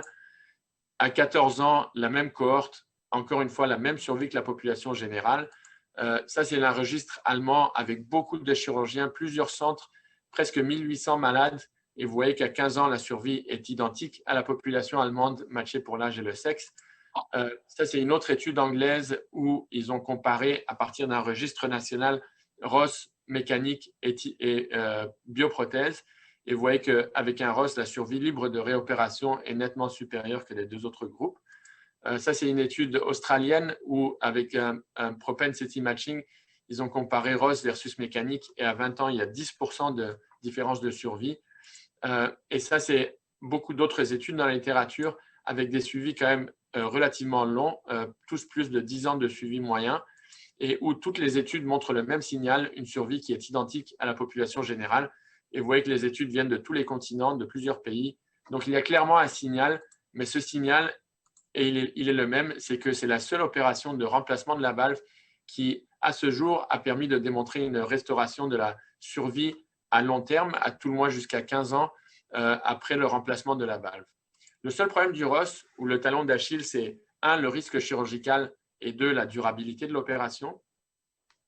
Et je vais vous montrer qu'il est possible d'effectuer des ROS avec un bas risque et de façon durable. Je vous présente ma propre série donc à Montréal, avant de venir ici à New York, de presque 500 ROS et un certain nombre de chirurgies de conservation de la valve. Vous voyez, j'ai commencé ma pratique donc en 2010. Donc, à l'Institut de Montréal, on ne faisait pas de ROS auparavant et très peu de chirurgie de conservation. Donc, ça inclut toute la courbe d'apprentissage du ROS, etc. C'était une population tout venant, 15% de RIDU, 6% d'endocardite active. Et la mortalité, malgré tout, se comparait de façon très favorable à un remplacement de valve conventionnelle avec prothèse, avec 2 malades qui sont décédés, principalement tôt dans l'expérience. Vous voyez que depuis 2014, on a, touchons du bois, mais aucune mortalité dans la série. Évidemment, il y a une courbe d'apprentissage. Les complications survenaient surtout dans les 100 premiers malades. Dans les derniers 400 malades, peu de complications et une très bonne sécurité. Donc, il y a moyen de faire cette opération de façon sécuritaire, même en commençant comme chirurgien et même avec la courbe d'apprentissage dans un centre où il s'en faisait peu. Mais il s'agit quand même d'avoir une équipe qui s'intéresse à la chirurgie de la racine aortique et qui prend le temps d'apprendre les concepts, l'anatomie et les principes. Bon, ça, c'est des résultats de notre cohorte. Un point très important, c'est l'hémodynamie. Vous voyez que l'index, l'orifice indexé dans la cohorte au complet était de 1,5 cm² par mètre carré au congé de l'hôpital, un gradient moyen à 5 et surtout aucun malade avec mismatch modéré ou sévère.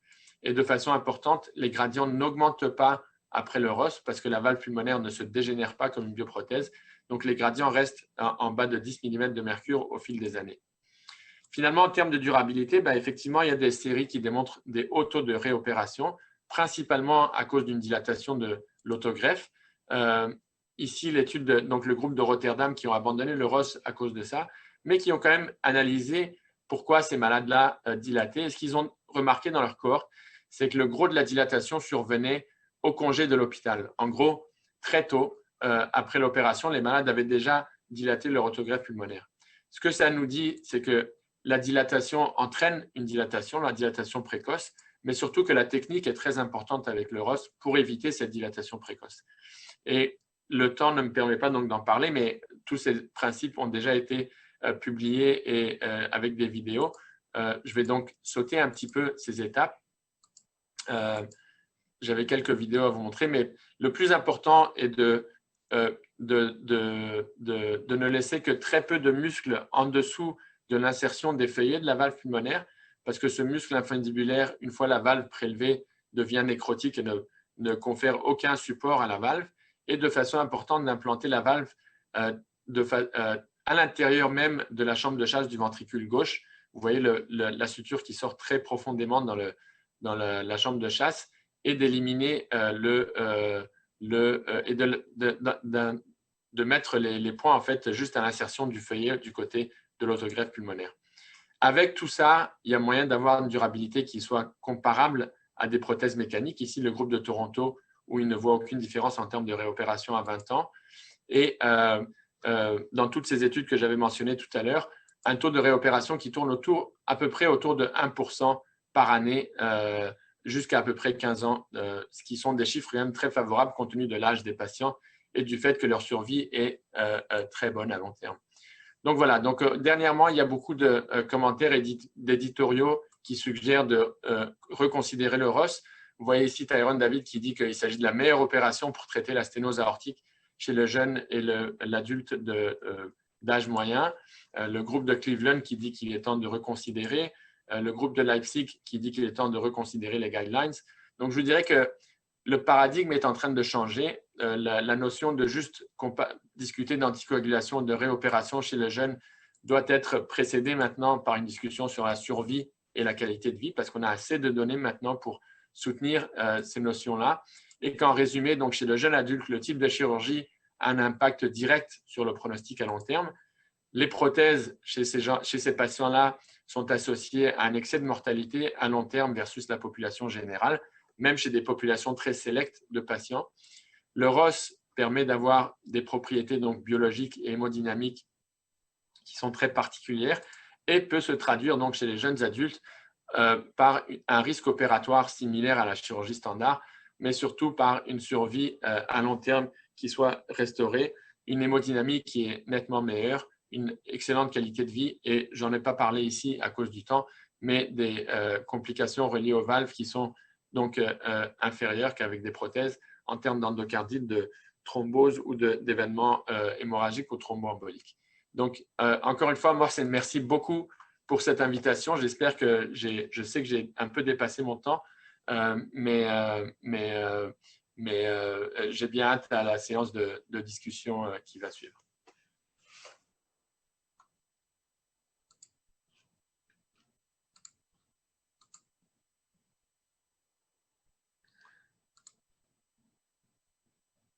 Mohsen, on ne vous entend pas, Mohsen, votre microphone est… Oui, voilà, je pensais l'avoir activé. Je disais, c'est une excellente présentation de votre part, professeur Hamamsi. On a tout de suite envie de faire un ROS. Et moi qui a… Ah oui, cet après-midi, juste avant le webinaire, j'ai fait un remplacement valvulaire aortique par prothèse mécanique. Là, j'ai honte de moi. Je n'ai pas offert le meilleur à ma patiente, ça c'est clair. Non, mais franchement, quand on vous voit parler du remplacement valvulaire aortique par l'autogreffe pulmonaire qui définit l'intervention de ROS, c'est très convaincant. Quand on regarde la survie par rapport, et quand on la compare surtout par rapport à la population générale, et quand on compare survie après ROS à la survie après remplacement valvulaire aortique, franchement, c'est choquant. On a tout de suite envie d'adopter cette technique. Alors, la contrainte, le challenge, c'est qu'il y a bien entendu une courbe d'apprentissage obligatoire. Entre vos mains, ça va être peut-être un jeu d'enfant que de faire un ROS. Dans ma tête, c'est difficile. Déjà, moi, je ne suis pas prêt, psychologiquement parlant, à proposer un ROS pour un jeune qui a une bicuspidie sténosante et ou fuyante, par exemple. Alors, peut-être on va commencer par vous questionner avant les autres orateurs. Si on a envie d'apprendre à faire une intervention de ROS, il faut s'entraîner comment? Il y a une courbe d'apprentissage obligatoire. À votre avis, ça doit durer combien de temps? Quelque part, quel est le secret? Comment peut-on faire pour apprendre et adopter de routine une intervention de ROS comme indication pour un remplacement valvulaire aortique, je dirais entre guillemets, tout bête? Bon, ça c'est une question très importante et je ne pense pas qu'il y ait de réponse facile à la question ou de recette magique ou uniforme, mais je dirais que ça prend quand même plusieurs éléments. Le premier, c'est une très bonne compréhension de l'anatomie et des principes de chirurgie aortique. Deuxièmement, je pense que ça prend une certaine période de temps passée dans un service où il se fait beaucoup de chirurgie de la racine aortique, incluant le ROS, pas nécessairement exclusivement le ROS, parce que finalement, le ROS, ce n'est ni plus ni moins qu'un Bentall avec la racine pulmonaire. Il y a beaucoup d'étapes dans l'opération, mais les principes demeurent les mêmes que ceux des principes d'une chirurgie aortique standard. Et finalement, une fois de retour chez soi, c'est d'essayer de développer une pratique avec une concentration sur la chirurgie aortique de la racine, parce que, encore une fois, le ROS s'inscrit, selon moi, au sein d'une pratique globale de chirurgie de la racine, que ce soit des Bentall, des chirurgies de conservation ou le ROS. C'est tout le même principe de mobiliser les coronaires, de les réimplanter etc., etc. La protection myocardique, ce sont des chirurgies qui sont généralement un peu plus longues. Donc, toutes ces choses-là sont des choses qu'on intègre au fil du temps. Je pense que la courbe d'apprentissage n'a pas nécessairement besoin d'être très pointue, dans le sens que ça ne vient pas nécessairement avec une mortalité initiale élevée, etc. Mais il faut le faire de façon prudente. Il faut être encore une fois, une logique d'intérêt pour ce genre de pratique et de chirurgie, et non pas juste de dire bon, ben, je fais un peu de tout et incluant un ROS tous les 3 mois. Je pense que ça, ce n'est pas une bonne recette. Donc, s'il y a un chirurgien au sein du service qui s'intéresse à ça et qui passe du temps à bien comprendre et à peut-être dans un service où il s'en fait et ensuite il revient, je pense que ça peut se faire de façon très reproductible. Mais au final, la chirurgie, ça demeure quelque chose de très cognitif. Et donc, il faut vraiment bien comprendre ce qu'on fait. À partir du moment où on comprend, les mains peuvent facilement suivre le cerveau. Effectivement, effectivement. Alors, j'ai ma résidente qui a envie de vous poser une question. Elle s'appelle Dr Kautar. À toi la parole, Kautar. Bonjour, professeur Hamamsi. Ma première question serait, est-ce que vous utilisez la technique d'inclusion de l'autogreffe pulmonaire dans un tube prothétique afin d'éviter la dilatation ultérieure? Ou bien votre technique d'exclure le maximum de muscles vous a été suffisante afin d'éviter cette complication? Pardon, la deuxième question, j'ai manqué le dernier morceau. Est-ce que vous utilisez la technique d'inclusion de l'autogreffe pulmonaire dans un tube prothétique? Ou bien vous ne voyez pas l'intérêt de cette technique? Non, par rapport à l'inclusion dans un tube prothétique, je pense qu'en fait, c'est une mauvaise idée, selon moi. Je n'aime pas être dogmatique dans mes réponses, mais celle-là, généralement, je pense que ce soit soit pas une super idée, pour la simple et bonne raison que toute l'idée du ROS, c'est de maintenir et de restaurer le dynamisme de la racine aortique, tout l'intérêt de la chose, et de contraindre la racine dans un tube d'acron, même si c'est un tube de Valsalva, ça élimine au complet le dynamisme de la racine et des sinus. Et je pense qu'à long terme, on perd le bénéfice de l'opération. Je pense qu'il y a beaucoup d'autres façons d'éviter la dilatation de l'autogreffe, entre autres par des techniques d'implantation, mais aussi par un contrôle très serré de la pression artérielle dans les 6 à 12 premiers mois après l'opération pour permettre à l'autogreffe de s'adapter aux pressions systémiques. Et dans nos résultats, donc on suit tous nos malades de façon annuelle avec échographie, on voit que les dimensions de la racine restent très stables, du moins pendant la première décennie après l'opération. Excusez-moi, quand vous dites contrôle de la pression artérielle, est-ce que ça signifie que ça vous arrive probablement de prescrire un traitement antihypertenseur pour des patients qui ne sont pas forcément très hypertendus, ou bien qu'ils n'étaient pas avant l'intervention? Alors, presque de façon systématique, les malades quittent l'hôpital avec un traitement antihypertenseur. Généralement, on commence avec les bêta-bloquants pour diminuer le DPDT sur la racine, comme on ferait dans une dissection. Et l'objectif est une pression systolique en bas de 110-115 mm de mercure pendant à peu près 6 à 12 mois. Au bout de 6 à 12 mois, on sèvre et on arrête toute cette médication. Mais je pense fermement que éviter la dilatation précoce et permettre l'adaptation de la racine pulmonaire aux pressions systémiques est le moyen le plus fiable pour éviter la dilatation de l'autogreffe. Et comme je vous dis, dans notre cohorte de 500 malades, sur les 10 dernières années, on ne voit pas encore d'esquisse de dilatation de l'autogreffe pulmonaire avec ce régime très serré. Ok. Deuxième question, s'il vous plaît. Est-ce que ça vous est déjà arrivé d'utiliser une valve pulmonaire bicuspide qui n'est ni sténosante ni fuyante pour une intervention de ROS? Alors ça aussi, c'est une bonne question. La réponse est sur papier, la réponse est que si la valve bicuspide, il faut abandonner le ROS. En réalité, j'en ai croisé 5 valves bicuspides sur les 500 malades que j'ai fait. Dans un cas, je l'ai abandonné parce que c'était un malade dans la cinquantaine qui avait un anneau aortique suffisamment large pour mettre une grosse bioprothèse. Par contre, dans les 4 autres cas, je l'ai utilisé. Et la raison étant que c'était des jeunes femmes avec des anneaux très petits, tous en bas de 21 mm, et qui avaient un désir de grossesse éventuellement. Et la réflexion était qu'une valve pulmonaire bicuspide fonctionnelle était probablement meilleure qu'une prothèse mécanique ou biologique à cet âge-là, de petite taille. Et pour l'instant, ces 4 malades-là continue d'évoluer de façon satisfaisante avec absence de fuite ou de gradient. Ceci dit, je leur ai bien expliqué que je pense que leur durabilité sera peut-être inférieure à une valve pulmonaire tricuspide. Et donc, il faut être sélectif lorsqu'on les voit, ces valves bicuspides pulmonaires. Mais ça peut être utilisé, oui. D'accord. Dernière question, s'il vous plaît. En ce qui concerne les substituts que vous utilisez pour reconstruire la voie pulmonaire, est-ce que vous voyez souvent des rétrécissements, des sténoses? Et si c'est le cas, quel est votre protocole pour traiter ces sténoses? Alors ça, j'ai parlé du côté gauche donc de la dilatation de l'autogreffe. Du côté droit, c'est les rétrécissements de l'homogreffe, comme vous le mentionnez si bien, qui peut être le problème. C'est l'homogreffe, lorsqu'elle se sténose, il y a un pic précoce d'augmentation de gradient au travers de la voie pulmonaire, et ensuite le risque est très faible au fil du temps. La période précoce, on pense que c'est principalement une réaction inflammatoire de l'hôte versus l'homogreffe.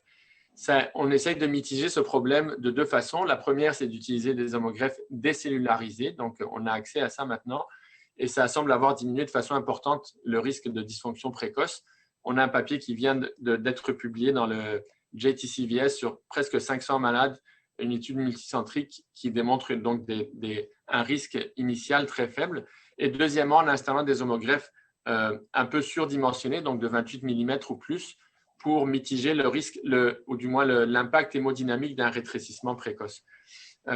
Et le dernier point, c'est que je prescris des anti-inflammatoires aux patients pendant une période de 6 mois après l'opération, de façon empirique, pour essayer de diminuer cette réaction inflammatoire. Et puis voilà. Donc oui, c'est un problème. Je dirais qu'aujourd'hui, en sachant bien comment essayer de favoriser les résultats du côté gauche. Du côté droit, ça demeure un peu un imprévu. On a du mal à prédire quels malades vont développer une dysfonction de l'homogreffe, mais le risque de dysfonction de l'homogreffe est très faible. Dans la série que j'ai mentionnée, c'était 3% dans les 18 premiers mois qui développaient un gradient maximum, un gradient pic en haut de 30 mm de mercure. Mais sur la série des 500 patients sur 10 ans, seulement 4 malades ont eu besoin d'une réintervention du côté droit. Et dans 3 des 4 malades, c'était par cathéter en installant un stent et ensuite une valve Sapien à l'intérieur de l'homogreffe. Merci. Merci, Kauter.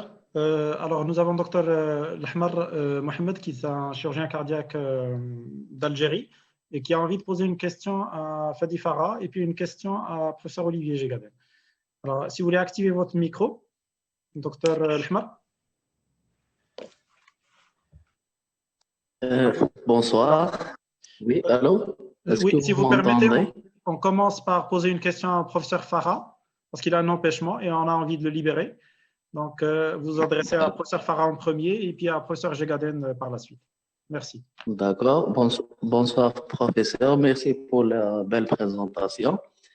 Je voulais juste savoir quelle sera la courbe d'apprentissage pour un jeune chirurgien cardiaque intéressé à la chirurgie aortique pour qu'il fera indépendamment et en toute sécurité une chirurgie concernant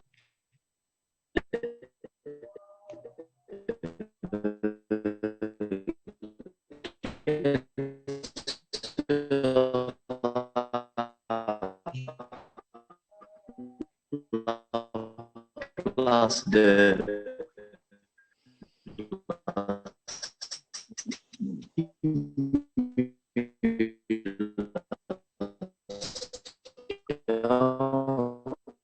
Alors, je crois que Dr Lahmar a un problème de sang.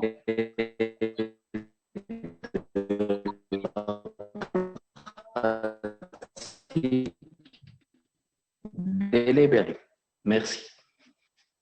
Mohsen, est-ce que tu m'entends? Par contre, toi, je ne t'entends plus. Tu me reçois là, Fadi? Parfaitement. Il y avait un problème de redondance. Donc, Dr Lahmar parlait et posait une question par rapport à la courbe d'apprentissage d'une chirurgie conservatrice de la valve aortique. Si tu peux nous donner une réponse avant que tu nous quittes. J'ai pu l'entendre a priori. Par contre, le début de la question, je l'ai bien entendu. Je n'ai pas entendu la fin de la question. Oui, il y avait une redondance de sang, effectivement. Mais bon, à l'écrit, c'était ça. C'était par rapport à la courbe d'apprentissage pour une chirurgie conservatrice de la valve aortique, pour un jeune chirurgien qui s'intéresse à ça et qui cherche, je dirais, comme tous les jeunes, une certaine autonomie, mais en même temps en toute sécurité pour ses patients. Donc, en fait, je vais faire le bandit le plus complet. Je vais reprendre mot pour mot ce qu'a dit Ismaël il y a 2 minutes. En clair, il faut qu'on se retrouve dans un centre où il y a la majorité de types d'approches de la racine aortique, aussi bien implantation, inclusion, ROS, réparation valvulaire. Et en fait, c'est en démystifiant les choses et en faisant en sorte que les choses soient expliquées de manière claire, pour quelle indication, pour quel patient, pour quelle durabilité, qu'on va y arriver. À partir du moment où on se retrouve à un moment quelconque à aider ses assistants et que les assistants fassent devant vous ce que vous faites, c'est qu'a priori, les techniques sont plutôt facilement transmissibles et reproductibles. Donc voilà, je réponds exactement à ce qu'a dit Ismaël il y a 2 minutes. Je ne peux pas être plus royaliste que le roi. Par contre, du coup, puisqu'il est devant moi, salut Ismaël, j'espère que ça va bien dans le bazar de New York. Bien fait d'être arrivé pendant le Covid, toi, là-bas. Enfin, bon, bref. J'ai une petite remarque et une question par rapport à, donc, dans la suite de ce qu'a posé comme question Kaussar tout à l'heure. La première, la remarque, c'est que la dilatation de l'autogreffe, en fait, c'est très bien finalement ce que tu proposes comme attitude, elle est quand même hyper intéressante parce qu'aujourd'hui en France, l'attitude est majoritairement malgré tout d'inclure l'autogreffe dans un tube. C'est Alain Prat qui a démarré ça à Lille il y a un certain nombre d'années et s'est rendu compte qu'il y avait une nette diminution de la dilatation de l'autogreffe. Pour petite anecdote, un David sur une autogreffe, ça se fait bien. Ça se fait très bien, ça se marche bien, il n'y a pas de fuite, il faut juste y aller, ça pose aucun problème. La deuxième chose, c'est en ce qui concerne les sténoses de la voie pulmonaire, ce qu'avait, et pareil, on a quand même dans certaines séries des sténoses qui peuvent aller jusqu'à 12-13% des patients, avec des réinterventions à 10 ans qui sont importantes. On a l'impression que les gens de Lille ont plus ou moins traité le problème parce qu'ils ont des homogreffes qui viennent de la banque de tissus de Bruxelles, où la plus petite des homogreffes fait un diamètre de 29. Donc, est-ce que le fait de prendre des très gros diamètres finalement exclut ce problème? Est-ce que tu as cette impression-là ou pas du tout? Oui, merci Fadi. Ouais, je pense que je suis complètement d'accord avec toi que de mettre des prothèses larges, des homogreffes larges, ça corrige de façon importante le problème de la dysfonction de l'homogreffe. Et effectivement, dans notre pratique aussi, on met des 28 mm ou plus, généralement des 29 ou des 30 mm. Et ce problème-là est un problème qui, en tout cas dans les 10 premières années après l'opération, est extrêmement rare. Il n'est pas zéro, mais il est très rare et beaucoup de loin inférieur à ce qui était publié dans la littérature antérieurement. Pour ton premier point, je suis d'accord à 100% sur le fait que des chirurgies de valve sparing peuvent être faites dans des autogreffes lorsque les patients se présentent avec dilatation de la racine. Et ce sont des chirurgies qui sont en fait souvent beaucoup moins complexes qu'on ne l'anticipe parce qu'il y a peu de calcium, du moins du côté gauche. Parfois, l'homogreffe peut être assez calcifié, mais du côté gauche, les tissus sont très souples.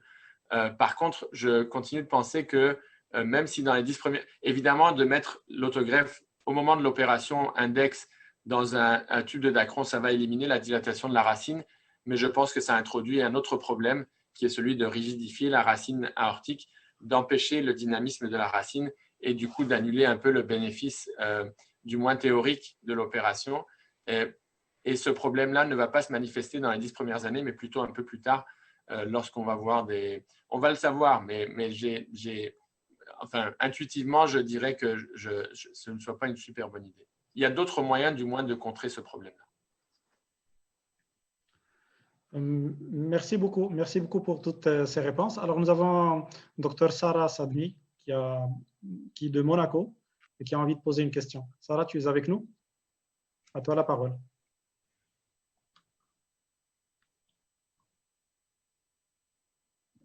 Allô?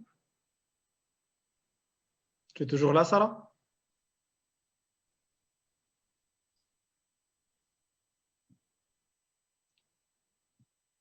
À toi la parole, Dr Sarah Sadmi.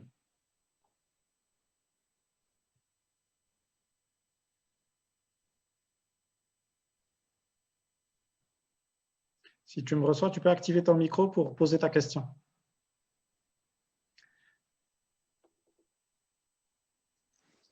Allô?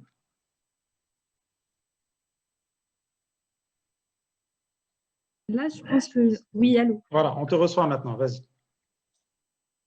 Voilà. Donc, en fait, ma première question, c'est pour Monsieur Fadi Farhat. C'est concernant la maladie de Marfan. Donc, vu que le tissu aortique est pathologique, y a-t-il un risque de réintervention plus précoce par rapport au sujet normal? C'est-à-dire, ça, c'est ma première question. Et ma deuxième, c'est pour Monsieur Ismail El Hermamsi. C'est quand on fait la dissection et on sait qu'au contact de l'artère pulmonaire, on a le tronc commun et l'IVA, ainsi que la première branche septale, y a-t-il un risque de survenue de signes d'ischémie? Voilà pour mes deux questions. Merci. Mes chers maîtres, à vous la parole. Et je te regarde avec plaisir. Vas-y, Fadi, il y a une question qui s'adressait à toi et puis une autre pour Professeur Hamamsi. Si tu veux commencer, Fadi. Absolument. Pour ce qui concerne les Marfans, a priori, si jamais on respecte le fait de partir majoritairement dans une inclusion plutôt qu'un remodelage, il ne semble pas y avoir de différence au long terme dans les récidives de fuite, puisque finalement l'anneau est enchâssé à l'intérieur du tube et dans ces conditions-là, on a moins de proportion à la dilatation. Il faut savoir quand même que les Marfans ont majoritairement des dilatations annulaires importantes et donc c'est là où on gagnerait plus finalement à protéger cet anneau de la dilatation. Voilà. Donc pour l'instant, on n'a pas l'impression, sur tout ce que j'ai vu, qu'il y a une infériorité des résultats à long terme pour le Marfan versus le non-Marfan dans les défis. Merci. Merci. Et pour répondre à la question, côté ROS et tronc commun et première septale, c'est surtout une question d'anatomie. En préparant la racine aortique et en mobilisant le tronc commun, on le sépare de la face postérieure de l'artère pulmonaire. Et il y a vraiment moyen une fois qu'on transecte l'artère pulmonaire et qu'on la soulève du plan du cœur, le tronc commun devient très loin. Et donc, c'est quand même difficile de blesser le tronc commun à moins de faire un geste très brusque. En ce qui concerne la première septale, une fois ouvert l'infundibulum du ventricule droit, la première septale généralement fait surface à peu près 1 cm en dessous du nadir du feuillet left facing, celui qui fait face au feuillet coronarien gauche. Et donc, si on reste près du feuillet, à peu près à 3 mm en dessous, ou du point de l'anneau, je veux dire, et qu'on coupe de façon un peu tangentielle au plan de la chambre de chasse du septum, je veux dire un trait ventriculaire. La première septale, on ne la voit généralement pas. Parfois, on l'observe lorsqu'elle fait surface un peu plus précocement, mais c'est quand même, encore une fois, relativement simple de l'éviter, la première septale, une fois qu'on comprend l'anatomie de la chose. Chose certaine, je pense que le problème de la première septale est un problème qui est amplifié hors proportion, dans le sens que je pense que même si la première septale était atteinte, ça ne compromettrait pas une sortie de pompe ou une fonction ventriculaire, etc. On le voit souvent lorsque les patients sont sous pacemaker, le septum ne bouge pas, les malades ont quand même une fonction qui se maintient lorsqu'on fait des ablations septales, etc. Je ne suggère pas du tout de blesser la première septale, mais je pense que si c'est la seule raison pour laquelle les gens craignent de faire le ROS, ou je pense que c'est un problème qui était amplifié, et je pense que le problème, initialement, c'était plus un problème de protection myocardique globale que d'atteinte de la première septale spécifiquement. Merci beaucoup. C'est bon pour moi, c'était bon pour mes questions. Merci.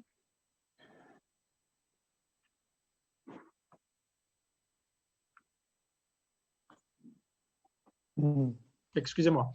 Je disais merci beaucoup, Sarah, pour tes questions qui sont pertinentes, pour les réponses aussi pertinentes que les questions. On va dire au revoir à professeur Fadi Farhat.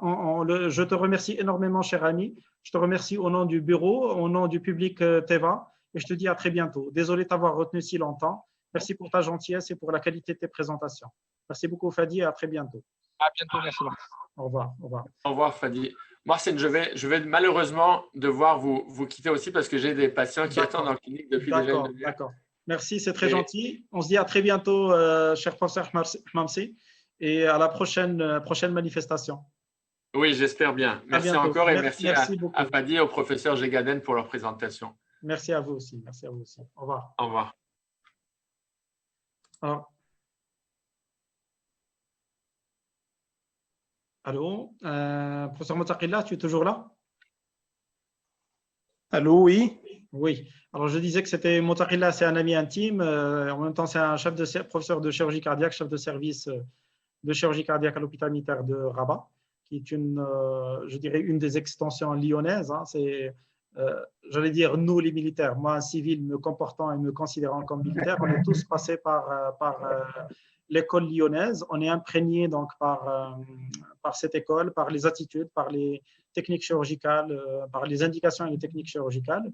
Donc, Moutaqila avait une question à poser à professeur Hamamsi, c'est ça? Malheureusement, il nous a quittés. C'était par rapport à la technique de suture qu'il utilise. Peut-être que tu as raté la vidéo qu'il a présentée. Alors, c'était un surjet par un monofilament, comme fait mon maître, professeur Gegaden, pour le Bantal, tout simplement. Sauf que là, peut-être que les points de suture descendent profondément dans la chambre de chasse du ventricule gauche. Ce qui paraît, c'est ce qui va permettre la durabilité de l'autogreffe pulmonaire en position aortique. Par rapport à une de tes questions aussi, je vais me permettre de répondre à la place de Fadi et mon maître professeur Gegaden va me corriger s'il faut. Par rapport à ta question concernant le sizing du tube, c'est ça? Alors le sizing, Oui. j'ai jamais vu Fadi faire un sizing. Je ne pense pas qu'il a changé de méthode de technique chirurgicale. Il a toujours utilisé un tube 32. N'est-ce pas, monsieur Gegaden? 32, c'est peut-être un peu plus… Oui. Mais c'est vrai que Fadi size pas. Moi, j'ai pris l'habitude de sizer. C'est Fadi qui m'a appris le David. Hein. Avant, je ne faisais pas. Et puis, je m'y suis mis. Et c'est vrai que c'est une technique qui est quand même très reproductive et qui est assez, comment dire, effective. Après, le sizing, moi, je préfère sizer. Et généralement, je prends un tube 2 mm plus que la taille de l'anneau. Et c'est vrai que Fadi ne size pas. Alors, en même temps, comment dire, l'avantage de ne pas sizer d'une certaine façon, c'est qu'en fait, permet de réimplanter la valve peut-être dans de meilleures conditions. C'est-à-dire que, surtout, Fadi, il en a fait des centaines, donc il a beaucoup plus l'expérience que je peux en avoir, moi, du David. Donc, au début, quand on commence avec le David, on a toujours peur, en fin de compte, d'avoir un tube trop grand par rapport à la taille de l'anneau et de créer une insuffisance aortique centrale. En faisant, donc, on a tendance à limiter la taille du tube. Et en limitant la taille du tube, on prend à ce moment-là le risque d'avoir une sorte de plication, de plicature, comment dire, un froncement exactement de la réimplantation de la valve et de ce fait-là de créer artificiellement un prolapsus. Donc, c'est un peu la faute qu'il ne faut pas faire. Donc, le fait de ne pas sizer, comme fait Fadi, en fin de compte, fait qu'on élimine ce problème. Parce que soit l'anneau est plus dilaté, et à ce moment-là, ce n'est pas une indication de David, enfin de valve sparring, il vaut mieux aller à ce moment-là sur un Bantal ou peut-être un Ross, ou si… Donc, je pense que c'est peut-être une bonne attitude, finalement, de ne pas sizer, de prendre un tube 30 ou éventuellement 32, mais souvent, c'est plutôt 30. D'accord, effectivement. J'ai vu, c'est la faute la plus importante que j'ai pu avoir dans mon expérience, c'est justement d'avoir une sorte d'un froncement de la valve, souvent au niveau de la cospe non coronaire, mais à ce moment-là de créer un prolapsus valvulaire. Donc il faut se méfier de ça. En mettant des tubes trop petits. Il vaut mieux mettre un tube grand plutôt qu'un tube petit. Oui, effectivement, c'est notre hantise, monsieur Gegaden, pour ce genre de patient. Donc, vous avez très bien expliqué la manière c'est-à-dire comment on peut faire. Effectivement, on a toujours peur de froisser cette valve et d'entraîner une fuite aortique après. Pour la deuxième question, monsieur Gegaden, si vous permettez, quel type de fil vous passez c'est-à-dire sous l'anneau, et c'est-à-dire le nombre de fils et le nombre de points et le type de fil que vous utilisez? C'est très variable d'un opérateur à l'autre. Moi, j'utilise du ProN 4.0, 4.0.26 avec une grande aiguille, donc qui permet de passer largement, je veux dire, dans le muscle. On passe un point dans le triangle sous chaque commissure, et ensuite généralement 3 par COSP. Et on adapte en fonction sur des patients qui ont par exemple une irrégularité de leur sinus. Souvent, le sinus coronaire droit est peut-être plus dilaté que le gauche, etc. Donc, on adapte. Généralement, la plupart du temps, c'est 3 en plus des sous-commissures. Donc, ça fait 9 plus 3, ça fait 12. Mais on peut descendre à 2, à 3 sur une commissure, 2 sur une autre commissure, 2 sur une autre. On adapte en fonction de l'anatomie. Je pense, moi, pour ma part, je pense que ce n'est pas nécessaire de mettre des pledgets, c'est-à-dire que ça ne sert à rien. Ce n'est pas des points qui sont sous tension, c'est simplement des points de maintien. La tension, elle se fera au niveau de la réimplantation de la valve. Donc, ce n'est pas la peine de mettre des pledgets. Et du ProN 4.0, c'est un fil qui se met bien. Il y en a qui mettent des tressés. Hein. Je pense que ça n'a pas beaucoup d'importance. Honnêtement, ça n'a pas beaucoup d'importance. Très bien, merci, M. Gegaden. Je me permets de rejoindre votre avis, professeur Gegaden. En fait, oui, vous avez toujours mis du prolène et puis j'ai toujours vu Fadi mettre du fil tressé, patché, 2 ou 3 par commission, comme vous avez dit, par CUSP, comme vous avez dit. Et le rôle, justement, c'est un rôle de maintien. Donc, on n'a pas besoin de mettre beaucoup de tension sur ces fils. C'est juste pour maintenir le montage, on va dire. Donc, voilà. Alors, il y avait une autre question posée par Reda et pour le professeur Hamamsi qui nous a quittés. En évaluant la valve pulmonaire avant l'intervention de Ross, est-ce qu'il y a des critères qui permettent de prédire la longévité de l'autogreffe? Je ne sais pas si vous pouvez répondre à la place, professeur Gegaden. Ah non, absolument pas. Dans le Ross, j'ai aucune expérience dans le Ross. Pour moi, j'allais dire, c'était intéressant de voir la discussion que vous aviez en tant que jeune chirurgien et tout, parce que pour moi, comment dire, c'est autant le valve sparring, que ce soit le Yacoub ou le David, ce sont des techniques qui sont quand même répandues assez vite dans la communauté chirurgicale et qui ont été rapidement reproductibles. Il y a eu des grosses séries et toutes les séries ont été à peu près concomitantes, mais concordantes dans les résultats et tout. Le ROS est une technique, je veux dire, qu'on connaît depuis pratiquement pareil, je ne sais pas exactement, mais ça doit être au moins 40 ans ou 35 ans, et qui a eu énormément de difficultés à se diffuser. Et moi, j'en ai jamais. Intellectuellement, le concept est intellectuellement très intéressant et Ismaël l'a très bien défendu, ce concept. Oui. Après, le problème, c'est que jusqu'à maintenant, je veux dire, les résultats n'ont pas été à la hauteur, en fin de compte, des espérances qu'on mettait dans ce concept. Chez l'enfant, je pense que c'est une technique qui est indiscutable, qui donne de très bons résultats. Chez l'adulte jeune, les résultats ont toujours été sujets de controverse. Actuellement, il semble y avoir une sorte de consensus qui se dessine pour développer cette technique et peut-être la promouvoir à nouveau. Bon, il faut voir. Hein, j'allais dire, les résultats qu'a présenté Ismaël étaient quand même très, très intéressants. Mais je suis un peu… Bon, quand des techniques, j'allais dire, ne marchent pas, se diffusent mal, c'est souvent c'est qu'il y a un problème. Et je pense que c'est essentiellement un problème technique. C'est vrai que c'est une chirurgie qui est pas simple. Il y a eu beaucoup d'échecs à propos de justement cette première septale. Il y a eu des questions sur la première septale. Et, moi, j'ai vu des patients mourir sur table au cours de Ross pour lésion de la première septale. Donc, ça refroidit un petit peu, quoi. J'allais dire, on sait que ça peut arriver.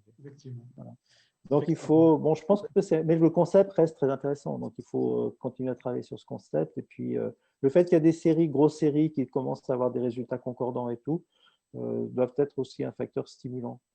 C'est vrai, surtout dans des pays comme le vôtre ou en Afrique, où il y a une population jeune, il y a le rhumatisme articulaire encore une prévalence extrêmement importante. Donc, il y a des vraies indications, c'est-à-dire chez les populations jeunes. Donc, redévelopper ces techniques dans vos pays, je pense, dans les pays développés, un peu moins, parce qu'il y a moins de rhumatisme articulaire, ce sont des choses qui sont un peu moins… Il y a peut-être moins d'intérêt. C'est la pathologie aortique et plus maintenant une pathologie du sujet âgé avec toute ta vie. Dégénérative. Voilà, dégénérative. Alors que chez vous, ça reste quand même une population différente. Effectivement, c'est très logique. En fait, quand on voit les résultats présentés par le professeur Hamamsi, on est tout de suite séduit par la technique. Et le challenge, c'est de réussir déjà. Le challenge, c'est de réussir ses premiers patients. Autant la chirurgie valvulaire aortique, de remplacement valvulaire aortique est codifiée. C'est une chirurgie qui a beaucoup de recul. Elle est, je dirais, validée. C'est comme ça qu'on la vend déjà de point de vue marketing. On va tout laisser tomber comme ça subitement pour aller adopter un ROS qui peut être challengeant pour un jeune chirurgien, ça c'est clair. Après, oui, les résultats qui concordent, bien sûr, vont certainement nous pousser à considérer cette indication, particulièrement chez les sujets jeunes, tout simplement dans le but, effectivement, d'offrir la meilleure longévité possible aux patients après une chirurgie de la valve aortique, ça c'est clair. Alors, je ne sais pas si on a une autre question parmi l'audience. Je sais qu'il commence à faire tard chez le professeur Jegaden. Non, ça va. Je peux encore te lire. D'accord. Il fait quelle heure chez vous déjà? Les 23 heures, j'imagine. Voilà, bientôt 23 heures. Ouais. Ouais, on va pas abuser de votre gentillesse quand même. J'ai vu que la discussion et le débat étaient très bien animés. Vous avez vu que j'ai une résidente qui harcèle par ces questions. Hein? Elle me fatigue des fois, mais je l'aime bien, je l'adore. C'est très bien, c'est très important d'être stimulé par son équipe. Si on n'est pas stimulé par son équipe, c'est… voilà. Pour vous dire ça, je le fais pour elle. Hein. Je le dis comme ça, solennellement. Allez. C'est bien de la mettre en contact avec mes anciens patrons. Donc, ça va faire un transfert de savoir et ça va faire une sorte de culture à adopter dans le service. N'est-ce pas, Kautar? C'est vrai, professeur. C'est un grand plaisir de rencontrer des maîtres de mon maître. Eh ben, vous voyez, une fleur noire. Allez. Oui, j'ai vu, j'ai vu son icône. OK. Voilà. Ben, merci beaucoup, cher Jegaden. Je pense qu'on va, merci à toi. Vous reposer. Oui. Il est 23 heures chez vous. Il y a certainement une longue journée avant. Merci pour la qualité de la présentation, pour la qualité de l'échange, pour la patience. Et puis au plaisir de vous voir, de voir le public Teva dans une prochaine manifestation le mois prochain. C'est successful. J'ai vu le nombre des participants, c'est plus de 50, c'est bien. Oui, ça va, ça va. Bah, alors sur la plateforme, on a plus de 200 abonnés, 220 abonnés exactement. Il y a des seniors, il y a des jeunes. Je pense qu'il y a question de timing aussi qu'il faut choisir. Alors là, la contrainte, c'était de tomber sur on va dire une heure qui correspond à tout le monde, sachant qu'il y a des contraintes de fuseau horaire. Il y a le professeur Mohamed qui est à GMT-4, vous êtes à GMT+3, on est à GMT+1, Fadi à GMT+2. C'est la fin de la semaine, donc il y a l'organisation est challengeante aussi. Donc, mais je considère que c'est un succès énorme de vous voir. Oh, c'est très, très bien. C'est un succès énorme et ça laisse présager d'un bon succès durable dans le temps. Allez, comme un rose, on va dire. Voilà, félicitations en tout cas. À bientôt. Merci Jegaden, à très bientôt. Très cher public, à très bientôt. Au revoir. Au revoir. Cher public, on va vous dire à très bientôt. Au plaisir de communiquer par mail éventuellement. N'hésitez pas à proposer des thèmes qui vous intéressent. Merci beaucoup à tous les confrères de tous les pays africains voisins. Merci à Sarah, à Mohamed d'Algérie. C'était un honneur de vous avoir parmi nous. Merci à tout le monde et à très bientôt. Au revoir.